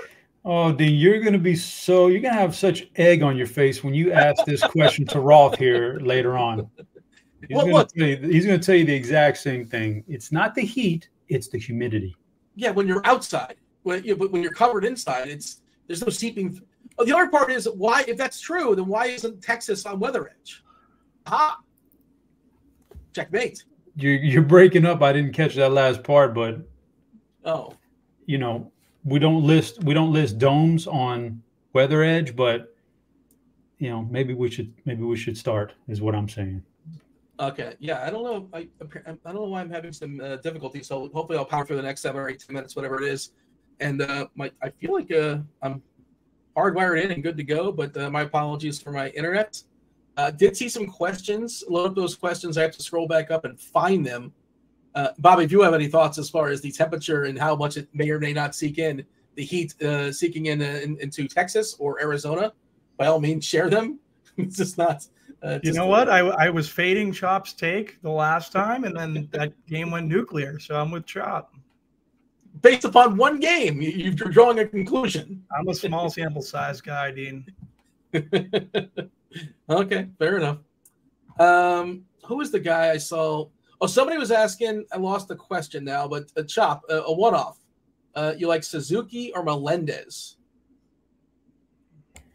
Talking to me? Yes, sir. Which Suzuki are we talking about? I assume the one in Chicago. Is there another Suzuki that I'm not aware of? Melendez is facing. Yeah, that's a Suzuki. That's Suzuki all the way for me. Eric wants to know for Bobby. I love Seattle today. Am I crazy? Am I crazy for loving Seattle? No, the Padres have been gutless, as we know. I happen to like Darvish, but if you want to play Seattle, I guess you can make that work. Let's see. Paul wants to know any love for Peterson. I assume that's not Jace Peterson. I assume that is Peterson who is throwing baseballs today for the Mets. Chop, you like David Peterson at all against the Cubbies? Oh no, I like the Cub stack so much more. I don't even know. I don't know. Let's see what his projection is real quick. In the bat, he's mid-tier on the bat. I don't see it. Well, no. How can we, no, I can't do that, right? Like, where's his innings at? I want a guy who can get 5 innings to at least maybe pitch decent and qualify for a win. I don't even know if looks like he hasn't gone 5 innings in like a month. I can't get behind that. The Cubs are pitches. That's his projection, by the way. Cubs, 73. Yeah, the Cubs are, man, they put out a pretty strong lineup these days. They're especially against left-handed pitching. No, I can't get behind the Peterson thing tonight. Sorry. Saw somebody asking about Ian Hamilton. How much do we expect him to pitch? He's thrown 2 innings his last 3 outings. He hasn't started yet. This is new from as far as being an opener, but yeah, I wouldn't expect any more than like 25 to 35 pitches or so. And I'm not sure if you're asking as far as like trying to gauge Severino, but in no world, Bobby, will we consider playing Ian Hamilton, correct? I can't imagine. Like, what are you going to get? Best case scenario, 3 innings? Like, what's the point? I'm not in on Ian Hamilton. I haven't even really considered him, to be perfectly honest. He might make for an exceptional showdown pitcher, Dean, on just that one game right there, but that's about it. Definitely not on a 9-game slate. Bobby, Cloud wants a rundown on Hancock. Our official take for Hancock to pitch or throw in baseballs today for Seattle, making his MLB debut. He's 4K on DK, not available on Fanduel. I don't think you'd play him there anyway because, only one starting pitcher. He is fully stretched out. First, the Padres. Some may say the Padres are gutless. Kirk will be on in about 5 minutes or so. Maybe he'll confirm or deny. What's your official take when it comes to Hancock getting 13? I like Hancock better than Flaherty. I will say that.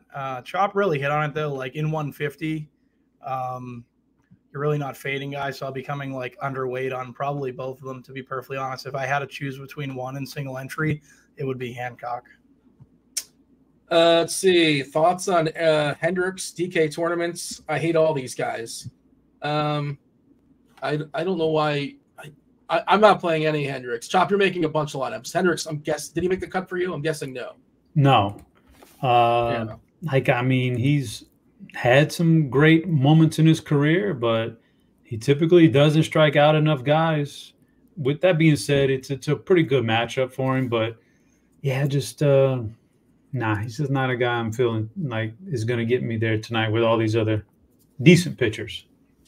Reggae Joe Anderson is out, right? I'm guessing you're asking about Tim Anderson. He is in. You would think with the last 4 days, the NFL, Major League Baseball would have a conversation with him and J-Ram and they consider their appeals, but that has not happened just yet. Therefore, they get to continue playing. What are they appealing, Dean? My God, they both squared up with their hands and threw punches at the other guy. You can't appeal. Just Tim Anderson doesn't deserve a suspension. He got knocked. You know what I mean? Like, I don't know. He seems to be the one to escalate it, though, right?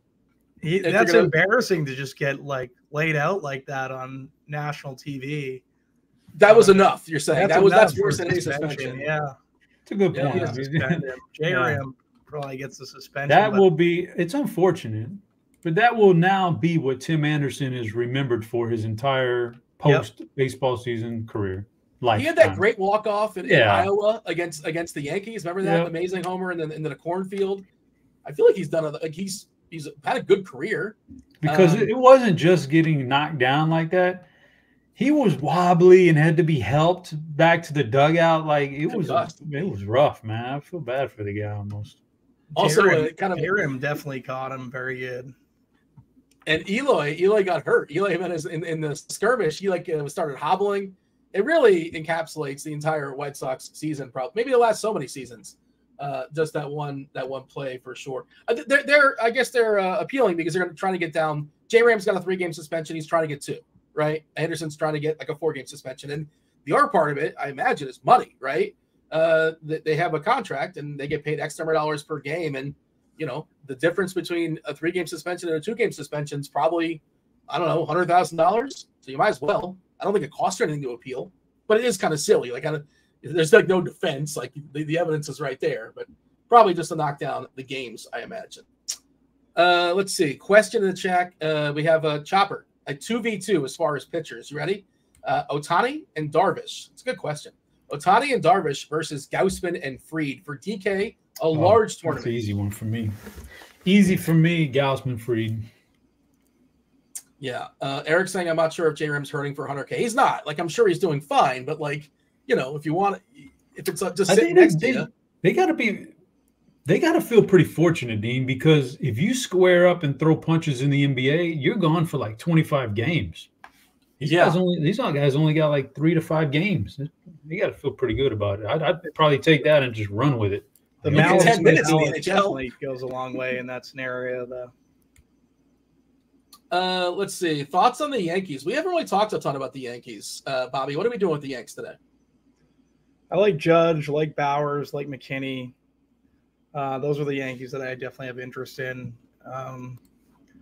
Look here quick. Torres is fine. Stanton is absolutely gutless. If you want to play him, be my guest, but I think I'm going to be trying to get away from Stanton if I can. They're cheap. Bowers, Judge, Torres. If you want to like stack Atlanta infield and some cheap New York outfielders, like Bowers is 2.8, McKinney's 2.3, IKF is 2.1. That's something you can do. Just kind of thinking about different iterations as far as lineup combinations. Chop, Alan wants to know favorite single entry stack on DK. If you're making a single entry stack, what team would you prioritize? All things considered. Oh boy, single entry is interesting because I don't want to get too far off the beaten path, but for the slightly larger single entry, I might think about San Diego if you got enough entries in there to where you can get some leverage on Hancock. But I think that might be for a large field more. I think for the smaller single entry, I'm going back to that Yankees that we just talked about. With Judge in the lineup. This is more about like picking on Clevenger, who's not been particularly good.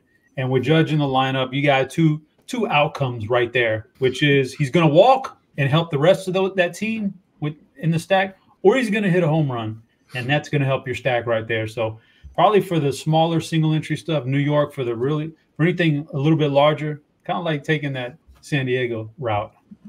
Chop, we have over 100 likes. Crunch time's here, but we have to get this in before we step aside and get out of here. You got to give the people the knockers. They love the knockers. Oh, last time I believe about that, man. I believe you hit both knockers, and also BBP suggestion of the day. BBP was an easy one. It's a layup. It just coincides with what's happening, but it's Devers. Rafael Devers gets the algorithm. And the knockers. I gotta go. Like, I want my knockers nice and close together. I don't need them all spread out and flopping everywhere. I need them close and tight. I'm going 2-3 in the order: Gunnar Henderson, Anthony Santander. That's pretty good. That's pretty solid. I like that twosome as well. Bobby, you want to counter? You want to just give people a homer? Anything you have as far as a bit you have on the fly, or? Yeah, Tristan Cassis in that Red Sox game, and for the Braves, Ozzie Albies.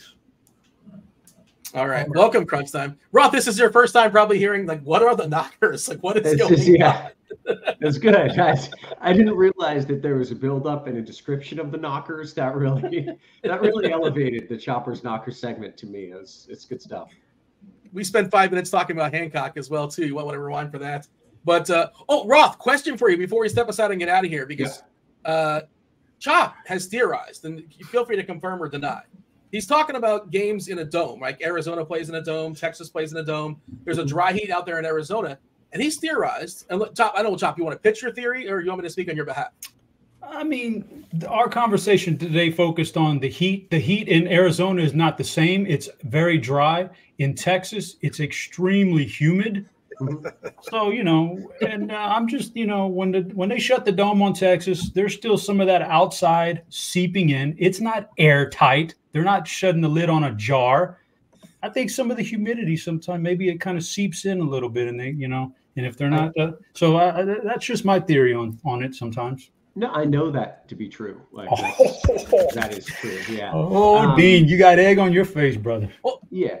Not to the extent if you were just outside, but in general, like in areas like Houston, any indoor structure has humidity issues inside as well because the outside humidity gets in. So that is a Thank fact. you. Thank you. I got a follow-up question. Dean, that's what you get for calling Kirk a fraud earlier with his dew point model.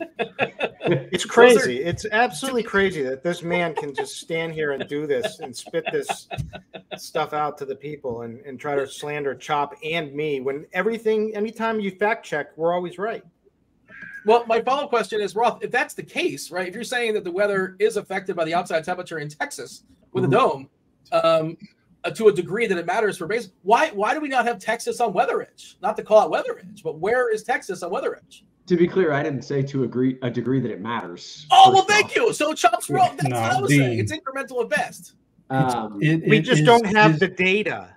Gosh, Dean, you're really pushing the issue. Dean, you're stretching it, brother. You're just trying to get a W here, and it's not going to work. Roth's just he doesn't want to insult you. He recognizes you won $2 million. This is the same thing we did with Top Shots. This is classic Richard Dream. There's no correlation.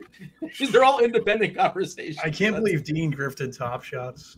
I lost so much money in Top Shots. I mean, let's just look at the chat right here. Peter Viles. I don't even know Peter, but he looks like a great guy. A valued member of chat. He says it's crazy how Dean targets Kirkwood constantly. It's insane. Oh no! No, we're friends. The people right? are speaking.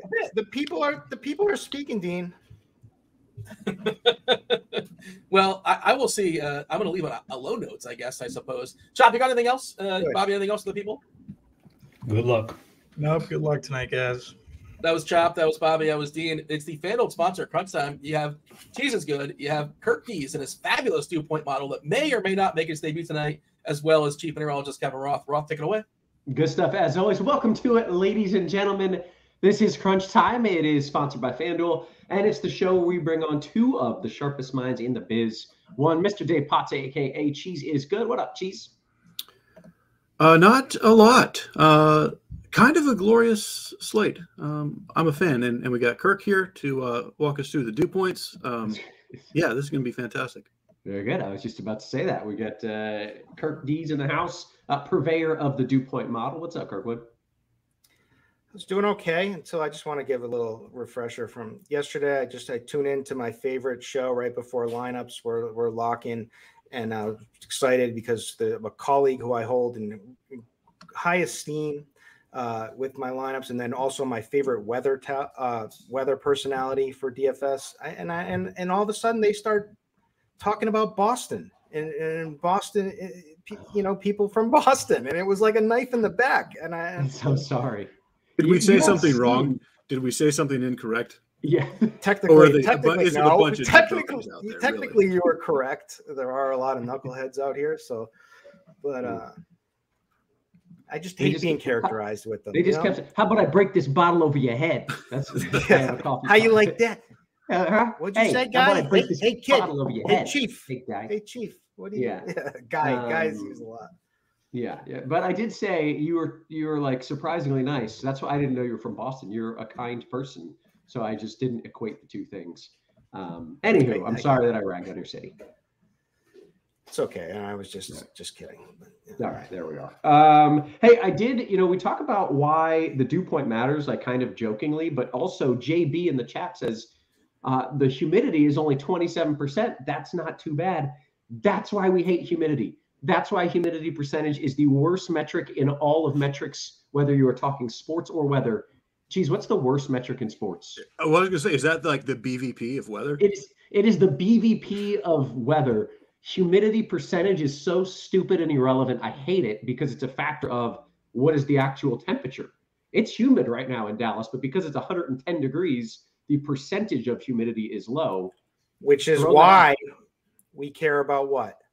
Dew points, baby. Dew points. That's why we care about dew points. I've been preaching this to the choir for years, and no one listened.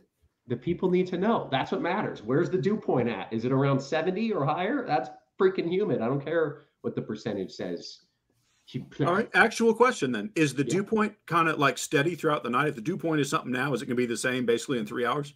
Exactly. Yes. So the dew point will be just a measure of how much moisture. Let's say it's at 70. And in the morning in Dallas, the temperature drops to 70. Then the relative humidity is 100%. Later in the day, the temperature climbs to 110 degrees in Dallas. The dew point, the humidity has not changed. Now the relative humidity is like 20-something%. The moisture didn't change. The humidity never changed. It's just a factor of temperature, which is why it's such a stupid measurement. Well, there you go. There you go. All right. Man, I hope humidity is not tuning into the show.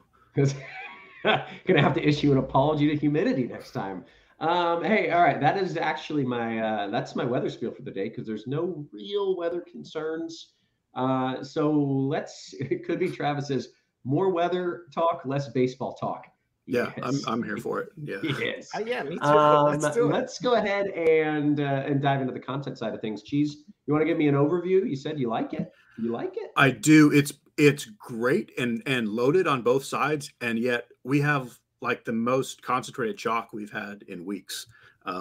It's been a long time since we've had anything where ownership is going to matter, but it will tonight, which is a good thing because there's actually a lot of great offense and even pitching, but it's going to be very condensed ownership. Okay, that sounds fun. Well, let's dive into the pitching side of that, Cheese. Oh, you know what I didn't do? You know what I didn't do, Cheese? What's that? I didn't make sure that we don't get fired. Sign up for the Fanduel Sportsbook if you're in a legal sports betting state. Take advantage of their awesome bonus offer. If you are in Tennessee, Arizona, Colorado, or Illinois, you can bet $5, get $150 in bonus bets. If you are in Washington, West Virginia, Indiana, Iowa, and all other legal sports betting states, you can get a no-sweat first bet up to $1,000. Terms and conditions apply. Big shout out. We love our sponsor, Fanduel. They are doing great things. So make sure you're signed up for those bonuses. Cheese. All right. So pitching wise, we've got Ohtani and Gausman up top. Ohtani projects slightly better and slightly higher owned, but they're both kind of great. I personally prefer Gausman. But if you have money, play one of those two guys. Mm-hmm. Next, we have Darvish and Fried. Darvish projects a little better, will be a little higher owned. On FanDuel, Darvish is too cheap, and like he'll be the chalk. I think he'll even end up more owned than Ohtani and Gausman, just because $9,800 is a little cheap, especially compared to Fried. Whereas on DK, Darvish and Fried they're within like $600, and I think they'll both be popular-ish. But I do think Ohtani Darvish will be the most popular combo, and then the pricing gets crazy different. Like Jack Flaherty is expensive-ish on FanDuel and not that interesting to me, but he's $7,200 on DK. I'm not totally sold that Flaherty is is just back and fine, but it's a good matchup for him with all the righties. So I like him a lot on DK. I think he's too cheap. Then we've got this Nick Pivetta situation, which the Nick Pivetta situation is that he's been amazing, but then sometimes they start him and then they bring him out of the bullpen and then his pitch count is all over the place. And now he's on 3 days rest. And I don't understand what they're doing or why they're doing it. I did not end up playing him today. It's just such a weird question mark. And I don't understand. It's like they don't even want him to succeed or they don't want to use him to his potential. But he's been doing well. He's been doing great. Like, it's just the fact that they pitched him like 66 pitches on Saturday, which is essentially a starter's workload. But then they're bringing him back on short rest as if to say, well, don't worry, you don't have to be a full starter. So like they're going to do it again. Yeah. Yeah. Like, I feel like we're going to see. They just don't have any arms like at this point, and yeah, they're trying to like use them. And so like to me, I would want to use the one of the only good ones I have, and then just go with a full bullpen game the next day. But that's just me. So the other DK thing we need to discuss is this Emerson Hancock, glorious name. Obviously, he's $4,000. There's not actually a lot of things you need a $4,000 pitcher for, other than the very obvious high-end Brave stack. If no one was talking about Emerson Hancock, I would be playing him a lot. It bothers me that we have chalky is not the word, but a popular-ish, especially with Brave stacks, like essentially league average AA pitcher. This is not Brian Wu or Bryce Miller, who came up for Seattle. This is like just kind of a dude. I have a couple of him, but I think he's overrated ownership wise, and I'm playing Padres bats much more than I'm playing him. And he's 4K. But kind of in a spot where maybe you don't even need it all that much. Like you don't need the money as much as the 5 points or whatever gets you. Exactly. Like you need him if you're playing a 1 through 5 Atlanta. And so that's great. But then you and every other 1 through 5 Atlanta now has Emerson Hancock against the Padres. So I really don't love it. Yeah. Okay. Any other names you want to get into, or is that it? I don't think so. So that leaves out like there's this, it's a deep enough site. There's like Bobby Miller and Logan Allen, along with Pivetta in the mid-tier. You can do even Mike Clevenger or honestly even Luis Severino on DK, and just like they're basically what I think people think Emerson Hancock is. Like you probably get your 15 points from Clevenger and maybe you get 10 from Severino. Whereas I think maybe you get negative from Hancock if it doesn't go well. So I would rather get up there with cheapies. But for me, it's mostly Flaherty. Are you fully confident that Severino's definitely going to pitch in this game? No, but honestly, at 5,600, if he doesn't pitch, I'm fine with it. Like he's so bad. Like I probably was going to get you negative anyway. Yeah, it's like at least that way you didn't get the negative. But yes, I think he's going to pitch. Like I do not think they want to give up on him, and they really kind of need him to pitch. So no, I'm not 100% sure at all, but I think he's going to pitch. Okay. Can I ask you real quick, who of these top pitchers is in the best spot as far as facing a team that's going to fan a hell of a lot of times? So that's what's super tricky is Ohtani has a few more strikeouts in his matchup, but Gausman faces the Guardian. So to me, it's a better matchup for Gausman. It's close. But that's where I'm leaning is Gausman. Okay, great. Kirkwood, I want to bring you in. It seems like we've got a plethora of pitchers here. Who do you prefer as you're building your tournament lineups? Yeah, so I mean, take your pick. So I mean, I've been bouncing Shohei versus Gausman all day today. So with Shohei, the negatives are there's always like that potential for a cramp, a blister, baby M, whatnot. He does have the K matchup. San Fran is fourth in K percentage, and they're about the same from a WRC plus standpoint. Cleveland versus San Fran, but you get the Ks with San Fran. But caveat there is that there's some extra Ks now brought into this Cleveland lineup. Laureano from remember him from Oakland. He strikes out a ton. He is now in the lineup. So there's about 5 high K bats in that lineup. So it's not as bad as Cleveland has been all day from a strikeout standpoint. So it's take your pick. Honestly, I right now I would say Shohei, but depending on the price and the site, with whoever's cheaper and where, I'm fine with either, to be honest with you. I think Max Fried is interesting. He came out really strong in his last start, and Pitt is pretty bad against left-handed pitching. They're a top 10 in K percentage and a weak overall offense. Now, they've been playing the Braves pretty well, but that doesn't matter. It's all about today. So I think he's interesting for a little bit of savings. And then there's Darvish, like Dave said. Darvish, I've been saying it all season. It doesn't matter who Darvish faces. It matters how he pitches. It's whether he has his great breaking stuff and sweeper that he's been using this year. If his stuff is working, then he's going to be lights out. If it's not, you're in for a long night with him.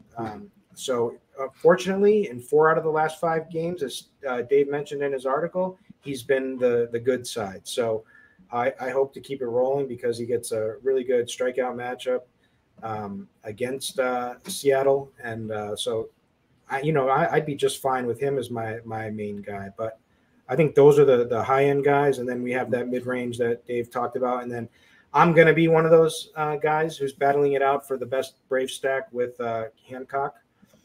In all my single entry stuff, so I hope it comes through for me. So I'm playing Hancock because he's 4K. Yeah. It's really that simple. He's stretched out. It's 4K. He's got a decent fastball and a changeup that's supposed to be pretty good. He's middle of the road, just like Dave said. He's coming straight out of AA, so there's a lot of question marks here. But 4K helps me get the bats that I want, so I'm doing it. Okay. Excellent. All right, let's dive into some of the stacks. And apparently you've got some money to spend if you're playing some Hancock in your single entries. But this is a general rule. What are you doing on the high end and the cheap side? Yeah, so it's the Braves and the Red Sox who are the clear best offenses in the best spots today. And I think that the Red Sox are a little overrated as an offense in general, but personally as a Red Sox fan, but however, they're facing a pitcher that gives up a ton of home runs tonight, Jordan Lyles. In the wind is blowing, and he gives them up to left-handers. He gets crushed by left-handers, left-handed power, and the wind's blowing out to right field. So it's hot. It's got a nice little bit of dew here. So I think that's a great spot. And then obviously the Braves. That's honestly, that's what I do. Every slate, I just say, okay, how can I fit the best Braves in a lineup? That's how I start my day, and then I start looking from there. But other than that, I think you could make a case for this Baltimore game, both sides, because they 2 decently named pitchers, but really great hitting weather and question marks for each, and some good bats. So I think this could be a kind of a sneaky spot on both sides. Houston and Baltimore. KC's the cheap stack facing Boston in Fenway Park. And you can always play the Dodgers. You can always play the Yankees. I mean, the Yankees they're on my gut list rankings. They're very high on my gut list rankings, but they did do pretty well last night. And I just wanted to get this out there. The other reason I'm on Hancock is because San Diego has moved to number 1 in my gutless rankings, so I have to play this. It's a tough scene for those Padres. Yeah. Okay. Any other teams you want to note, or no? That's all. I'm sure they'll come to us. I like the Cubs. I should put that out there too. The Cubs against the Mets. Okay. Cam the man pointing out I should play baseball. I don't play a lot. I play maybe 1 or 2 times a season. He's pointing out there's a dude you can play named Hancock. And you're right. I'm going to enter right now. We're gonna get maybe my second lineup in all night, and we're playing some Hancock. Cheese, what are we doing here stack wise? Yeah, it's kind of wonky how easy it is to fit a Red Sox stack, and this is where I'm just super worried about ownership. like, yeah, the Braves and the Red Sox are the very obvious best teams, most likely to score the most runs. It's all wonderful. But that leaves there's a lot of good teams on this slate that are going to get no ownership, like the Dodgers. Like, yeah, Merrill Kelly's pretty good. He's in a other league than Jordan Lyles, but 2% owned Dodgers or 25% owned Red Sox, Dodgers. In fact, maybe even Dodgers if they were the same, because the Dodgers. Similar with, like, less than the Dodgers, but Padres, Cubs, Yankees, Blue Jays, and then Astros, Orioles. I like all these teams. Officially, the Orioles are my top owned stack ahead of the Braves and the Red Sox. Dodgers and Padres next. Okay. That brings us to a little position by position talk. And Cheese, you can kick it off with some catcher if you don't mind, sir. I do not mind at all. Adley Rutschman. I'll keep talking, but Okay. Yes. that's really kind of where I'm looking. Definitely in a Hancock Brave stack, you want Sean Murphy. In a Hancock Dodger stack, you want Will Smith. But again, I will say Adley Rutschman. You can absolutely go cheap. If you're not playing those guys who are all like 5K plus, and even Francisco Alvarez is kind of pricey. Like, the Blue Jays guys are cheap. Higashioka is probably my favorite all-the-way punt, and I like Grandal in that game as well. Very good. All right, Kirkwood, any other names at catcher you want to mention? Yeah, he made a good point that the Blue Jays guys are cheap. That's a stack that I forgot to mention that I like tonight. Logan Allen is a left-hander. The Blue Jays have much better numbers versus left-handed pitching. They have a bunch of guys that can hit homers against left-handers that match up nicely for the platoon. So Danny Jansen's right there at 3,500, just pretty much too cheap. Salvador Perez, Alvarez, Rutschman is the top guy. If you can get to him. Actually, Sean Murphy for me personally for the Braves. And Alejandro Kirk, 3,200. So either those are the best, probably the most bang for your buck. Jansen or Kirk, but you can go any which way. I don't really have the super cheap Andy Rodriguez, I would say, is a super cheap punt, but that's a pretty tough matchup going lefty against Max Fried. So I don't know. Do you have a favorite super cheap one, Dave? It's Higashioka. Okay. How about first base, Kirk? All righty. Tristan Casas for the Red Sox has just been ridiculous over this last 2 months. Really come on strong. He's 3,900. The wind's blowing out. He's got the power upside. It's all about power with him. So he is probably the cash option tonight. Then there are guys like Vlad. There's Matt Olson, who is my favorite play of all. He's always my favorite play of all, but he's 6,300. So that's why we need to play Hancock. Jake Bauers is cheap leading off for the Yankees.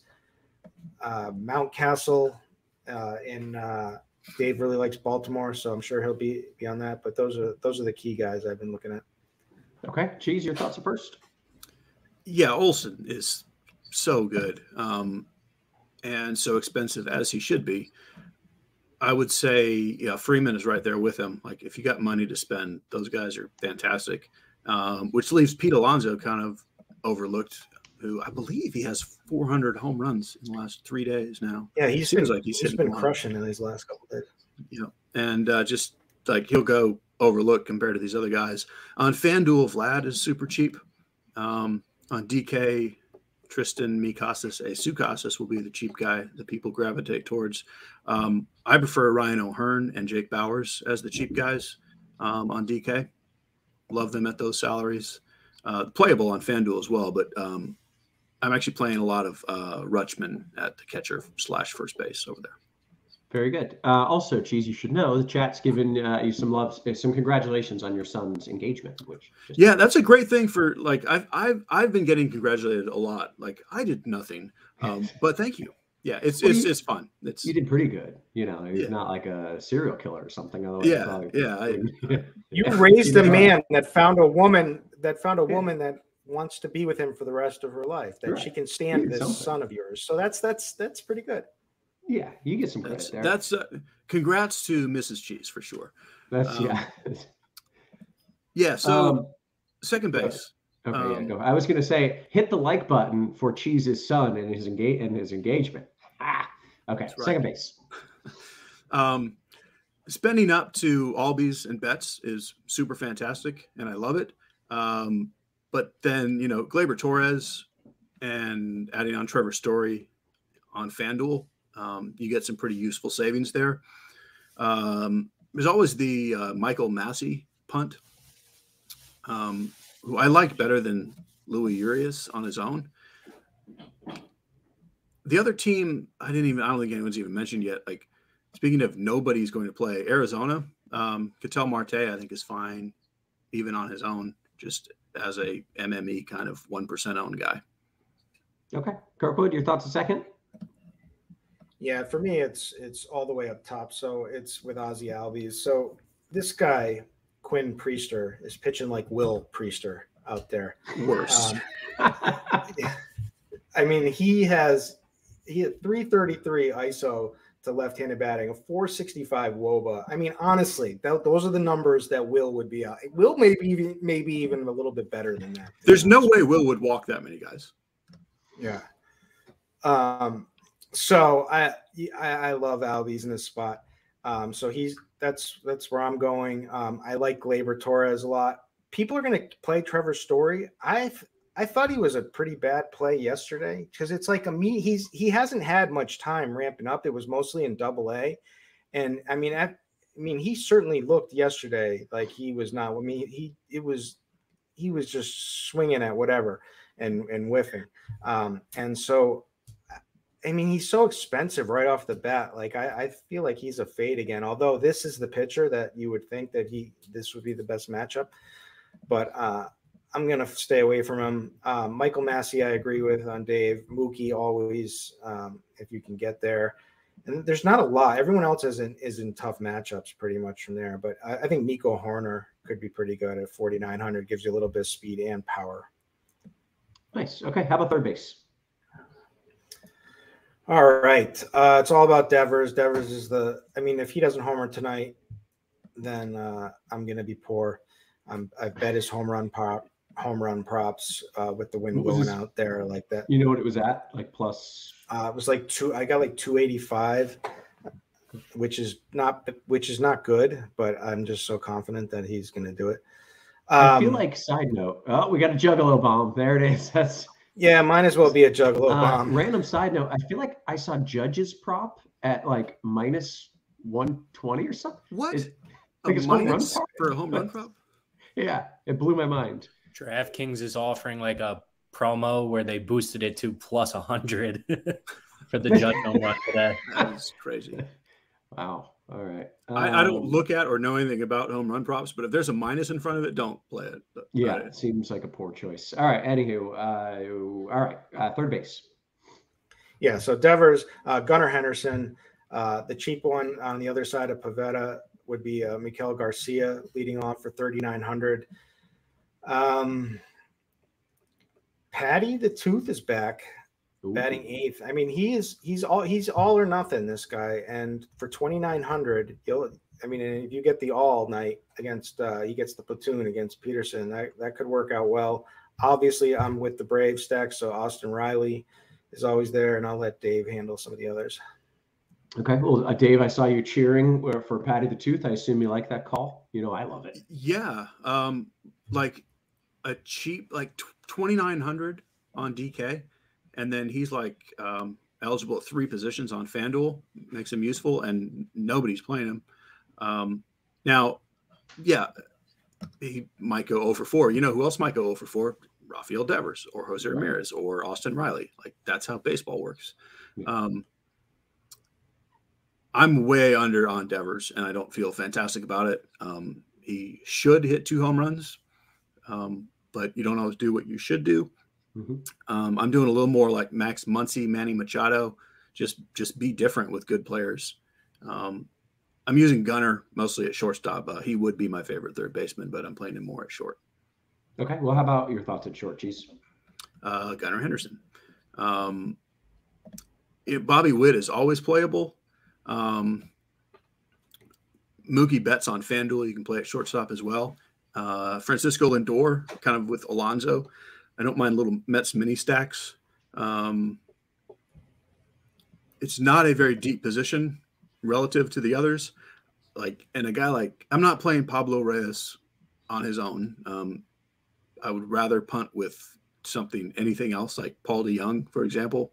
But I would rather not punt at shortstop. I would rather just get up. There's punts, especially in the outfield, but even first base and second base, I prefer the punts more than at shortstop. Okay. Kirkwood, what are you doing at short? All right, shortstop. Bobby Witt. So Pivetta you can run on. So there's a lot of upside here for Bobby on from every angle, from hitting a home run in Fenway or stealing a bag because he loves to run. So I think he's probably the high end play if you can get to him. I love Gunnar Henderson at either third or short, like we said. And Pablo Reyes is just if you need a 2.6 to fill out your lineup at shortstop, and he makes it into the lineups. Dansby Swanson has always hit left-handed pitching very, very well. On the Cubs, 4,700 seems pretty reasonable. I have some Paul DeYoung, and I don't feel good about it. But he's batting eighth. He's 3K. I'm just home run hunting is what I'm doing there. Gotcha. All right. Any other names, or into the outfield we go? Let's go into the outfield. All right. And there's, like Dave said, it's just crazy how easy it is to fit some of these Red Sox, but they just project extremely well, and it's a great matchup for Duran is 4.1 for 4,100 on DraftKings. So he's definitely a cash staple tonight, and solid upside play, speed and power. Yoshida is right there. Aaron Judge from the high end. Acuna, a little worried about Acuna after his getting plunked in the elbow. He made it looked like it was bad. He certainly acted like it hit it. Well, it didn't look like it because it hit the shoulder pad, the elbow pad, but he was acting like it was really bad. So that's never a good sign, but he's back in the lineup today, but a little worried about him. Verdugo. So it's just all Red Sox. So I guess I want to go down here and, I guess you can steal on Miller on the Dodgers. So for Corbin Carroll has monster upside tonight. So I really like him. And on Yahoo, he's a more of I play a ton on Yahoo. So I definitely have him in my lineup tonight over there. He's pretty cheap. He's expensive on DraftKings. Any of these big bats in this Baltimore on either side, Baltimore, Houston. So Alvarez, Tucker are in play for me. Suzuki is a cheap home run play at 3,200, batting sixth, which doesn't make him quite as appealing as he used to be. And then I'm going to throw one really super cheap play, Isaiah Kiner-Falefa on the Yankees. And it's really, I think he's batting sixth tonight. Is that correct? But it's really, you can steal on Clevenger very easily. So, and I was a little upset that Volpe didn't make the lineup tonight because I was going to attack him for that reason. But IKF can get it done on the Bates pass, and he's 2,100. Okay. Cheese, your thoughts in the outfield? Similar, the Boston guys are super cheap. Like on FanDuel, you can play Duran, Yoshida, and Verdugo, and none of them are over 3,200. I have a couple of stacks, but again, I'm way under on Boston. Just on a slate like this with this many good teams, I don't need to play the one thing that's super chalky. In that same price range on FanDuel, I'd rather just play Stanton, or I'd rather go up. I'm glad Kirk mentioned Corbin Carroll, along with Alvarez and Tucker, and the Padres guys, Tatis and Soto. Just nobody's playing players like this, and they're really good at baseball. DraftKings cheap stuff, Bowers and McKinney and Ryan O'Hearn. are kind of my go-tos. I don't mind the Dodgers cheap stuff as well. Yeah, there you go. Okay, I got this question from Keith, and I like it. He says, speaking of Boston batters, Cheese, you're a little under here, but is doing lefties allowed in all and then righties only in a stack? Is that kind of a good general rule? Against Lyles, like, no, you can play. I mean, you don't have to just stack the lefties. It's just that other than Story, their best hitters are lefties. So yes, you're mostly playing lefties, not because you're trying to play lefties, but just because that's who their best hitters are. Okay, excellent. All right, let's dive into, first off, hit us with a little thumbs up. This show is free thanks to our sponsor, Fanduel. We're trying to keep it free for you, but we need eyeballs, we need thumbs up, we need subscribe buttons to make sure that they're getting value out of it. So hit us with a little thumbs up if you don't mind. We're going to try to keep this show free for as long as humanly possible. In the meantime, I'm going to go hang out on the RotoGrinders Discord, which is where we should all be hanging out. Let's start here. DK single entry. I found a way to get Braves, prime bats, and Ohtani. Am I going to get duped? Cheese, is there something clear and obvious that you couldn't even try to get duped in a single entry? You'll be close to duped, but not literally duped. No. Yeah. I would just play it. Okay, great. DK Cash. Yeah, Kirkwood, you actually kind of answered this already. Is it goofy to pay 5-2 first day back for Story in Boston? Yeah, we think. I mean, projection wise, he rates out well. It's a great home run matchup for him. I just don't think he's ready yet. So I think there's risk there, but it looks like everyone else is going to be playing him. So if you want to just take the block, I get it. Okay. Gotcha. All right. Let's see what else we got here. FanDuel cash question. Cheese coming to you. It's a 3v3. Darvish, Super Nintendo, and Olsen, or Gausman, Stanton, Torres? Gausman, Stanton, Torres. DK cash question. Cheese back-to-back. Best outfielder, 2,500 or less. Thank you. Billy McKinney. Okay. Kirkwood, 2 for you back-to-back. 1 from Achilles. DK cash, Jansen and Kinner-Falefa, or Higgy and Melendez? Well, it's really close. I'm gonna go Jansen and IKF. I haven't, although that's probably he's batting 8th. I thought he was batting 6th, but I like the steal upside. So I guess Melendez is the safer route. Okay, all right. And then another DK cash for you, Kirkwood. Did you prefer Gausman, Darvish, a few Atlanta bats, or Gausman, Hancock, and lots of Atlanta bats? This is a cash question, to be clear. Cash, you can't. Hancock is not a cash play. Shouldn't be. I mean, Card. If he projected in the bat, Cardi would come on there and say he was a cash play. But I mean, there's risk. There is extreme risk. Gotcha. Even the bat wouldn't put him in cash tonight. Okay. Like I can't fathom doing that. All right. Let's see. We got a couple questions for Cheese from Big Brown, who, by the way, has a big bass in his profile picture. Looks awesome. Favorite DK low-owned stack, Cheese, and your favorite SP1 and 2 in a DK GPP? I mean, for stacks, other than the Braves and Red Sox, I don't worry about ownership, so I go Baltimore. Mm-hmm. SP1 and 2, Gausman, Darvish. Okay, nice. Let's jump down here. Cheese, NBA DFS says, is Springer and Jimenez in play in FanDuel cash? Both of them seem pretty cheap. Yes, I would play Springer ahead of Jimenez, but I don't think either is a terrible play. Okay, we'll go to the Grinch. He says, who do we like at second, Kirkwood, other than Ozzie Albies? Yeah, it's tough. So, I mean, I would probably just go down. My second favorite would just be to go down to 2,700 for Massey. If you're looking for another higher end guy, I think Gleyber Torres would be the one. Okay. Got a question from We Want Dean. He says, can Peterson go 5 innings tonight? Cardi likes him. Kirkwood? Cheese, do we like Peterson?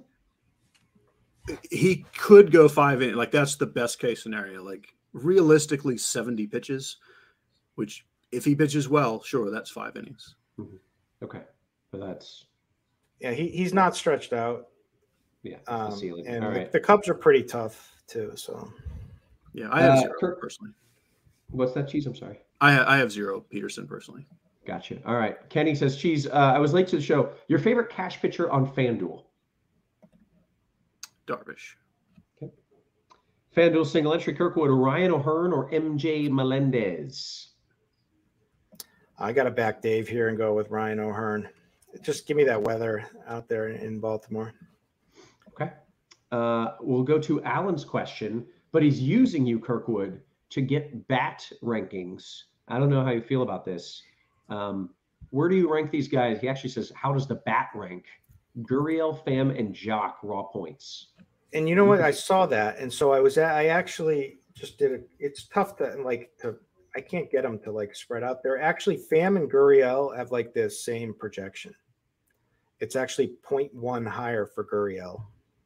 Okay. And then he's the better play. 0.1. Yeah, he's the better play. Math. It's math. Okay. All right. Hashtag math. Kirkwood, is Logan Allen viable or nah? This is a FanDuel question. Sure, but I side with Toronto bats tonight. His velocity, I think, was down a little bit. Yeah, he's been 91 miles per hour, and yeah, give me the Toronto bats aside. They're my sneaky stack. Are they sneaky? I think they're sneaky. They're my sneaky stack tonight. I think they count as sneaky. Maybe not on FanDuel. They're so cheap. DK, I think they're sneaky. Okay. Bates says FanDuel cash cheese. We got about 6 minutes left here. Verdugo or Mikasa Sukasas? Casas. DK cash cheese back to you. Benintendi or O'Hearn? O'Hearn. All right. DK GPP one-off Kirkwood, O'Hearn or Bowers? A lot of O'Hearn questions. O'Hearn or Bowers? We're just gonna pound O'Hearn tonight. That's what we're doing. All right. What else do we got here? FanDuel GPP Kirkwood. Who is your favorite pitcher to play in a FanDuel GPP?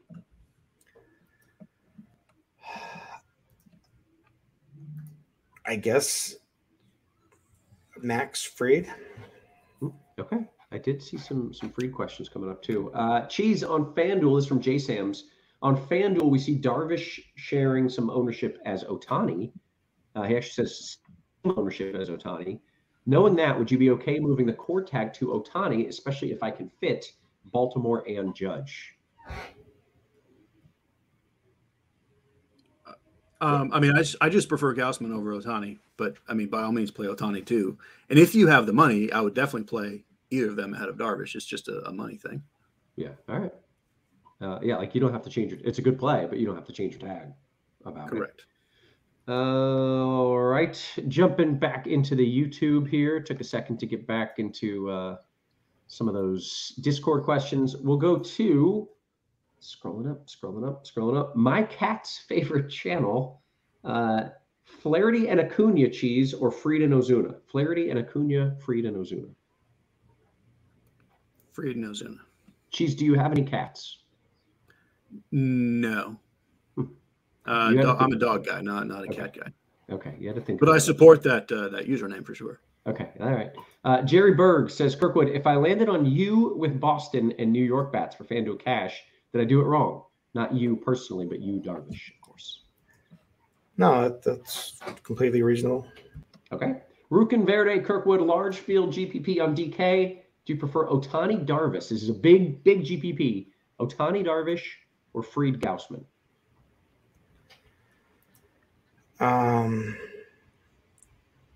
Wait, Ohtani Darvish? Yeah. There's a big GPP. Is that the question? It was basically, do you prefer Ohtani and Darvish or Fried and Gausman in a big field GPP? I mean, I just chase the upside, and because I would need more stuff in the. I'm gonna say Ohtani. Yeah, Ohtani. Yeah.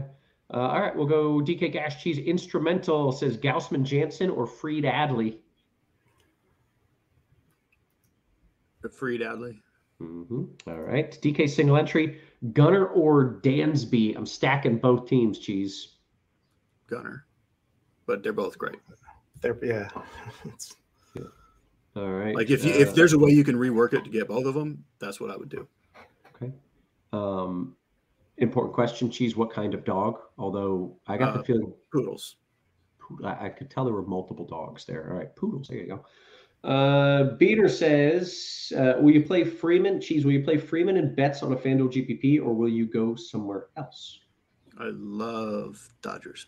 All right, very nice. Kirkwood, a few questions for you here. James says, Brandon Crawford or Miguel Rojas in cash? I killed that roll. Sorry, I got lost You for were a second. distracted by my roll. Let me do it again. Brandon Crawford or Miguel Rojas? That wasn't as good in cash. I mean, I would almost say rework it, but Brandon Crawford. Okay. Another cash question. This is from Yayaz. You want Gurriel or Jock, Kirkwood? Yeah, so that's the thing is I just looked up Jock because that was the three of them, and Jock is actually the highest projected per the bet. So that's what it was. So that he's actually the correct answer of the three. Personally, I would go Gurriel. I like the spot better for the Diamondbacks. Okay. Cheese. Eric Lynn says, I need some fight analysis from you guys before you go. Who's fighting? I would love that. Yeah, if I get to pick who's fighting, I will analyze it for sure. Let me know. I've got a mean left, no right, but nobody's ready. I've got some people for you to fight for sure. Yeah, I have questions. Yeah, is he talking about us? Is he talking about the Tim Anderson, Jose Ramirez, or is does he want my UFC picks? Because my UFC stuff, Kirk actually knows that. My UFC picks have been insane. I just want to put that out there. But yeah, is there a fight happening tonight? It's been a money. No, it's this week. Every weekend there's fights, but huge card coming next week in Boston, which I will be in a DK suite, thankfully. So I'm excited about that. Hey, nice. That's awesome, man. Kirk is a UFC sharp. I didn't know these things. Oh yeah. Yeah. Mari Doneasy says Kirk's been on fire in the UFC. Paul says, hey, cup stack, yay or nay? Cup stack, yay or nay, gentlemen? Yay. Yeah. All right. We approve. Let's see here. Jumping on back into the Discord. Less than a minute until lock. That's my bad, guys. I missed a couple here. FanDuel Cash Cheese. Your favorite punt play 2-3 or less at second? FanDuel 2-3. I got to scroll that one. Never mind. Massey's 2-3. So Massey. Very good. Kirkwood, DK Cash, 3v3 for you. Otani, Massey, Bader, Darvish, Albies, Kinner, Falefa. I like the second option better. Okay, great. Cheese, do you think we could see some crisp fried free cheese tonight, or does he get soggy at 80 pitches again? So Fried does have a ceiling of probably 90 pitches, and I would guess I ideally like to see 85-ish. So it depends on where he ends an inning, but like 80 is probably, if he's at 80 through 6 innings, which sounds about right, that's probably where he stops. Okay, very good. We've hit the lock, but we do have a very important post-lock question from CLT Go Blue. Cheese, will you have any part of planning the menu for your son's wedding and or the desserts? Oh my goodness. I can't even explain to you how much I have no part or say in any of this. Like, there's already so many people just going nuts. I am out. Yeah. I am not leaving this basement until the day of the wedding. Like, I'll show up and I'll be thrilled, but like, I already just can't take it. Yeah, no, that's a good move. It gets pretty stressful. I think that's a good choice. You should make sure there's ice cream, obviously.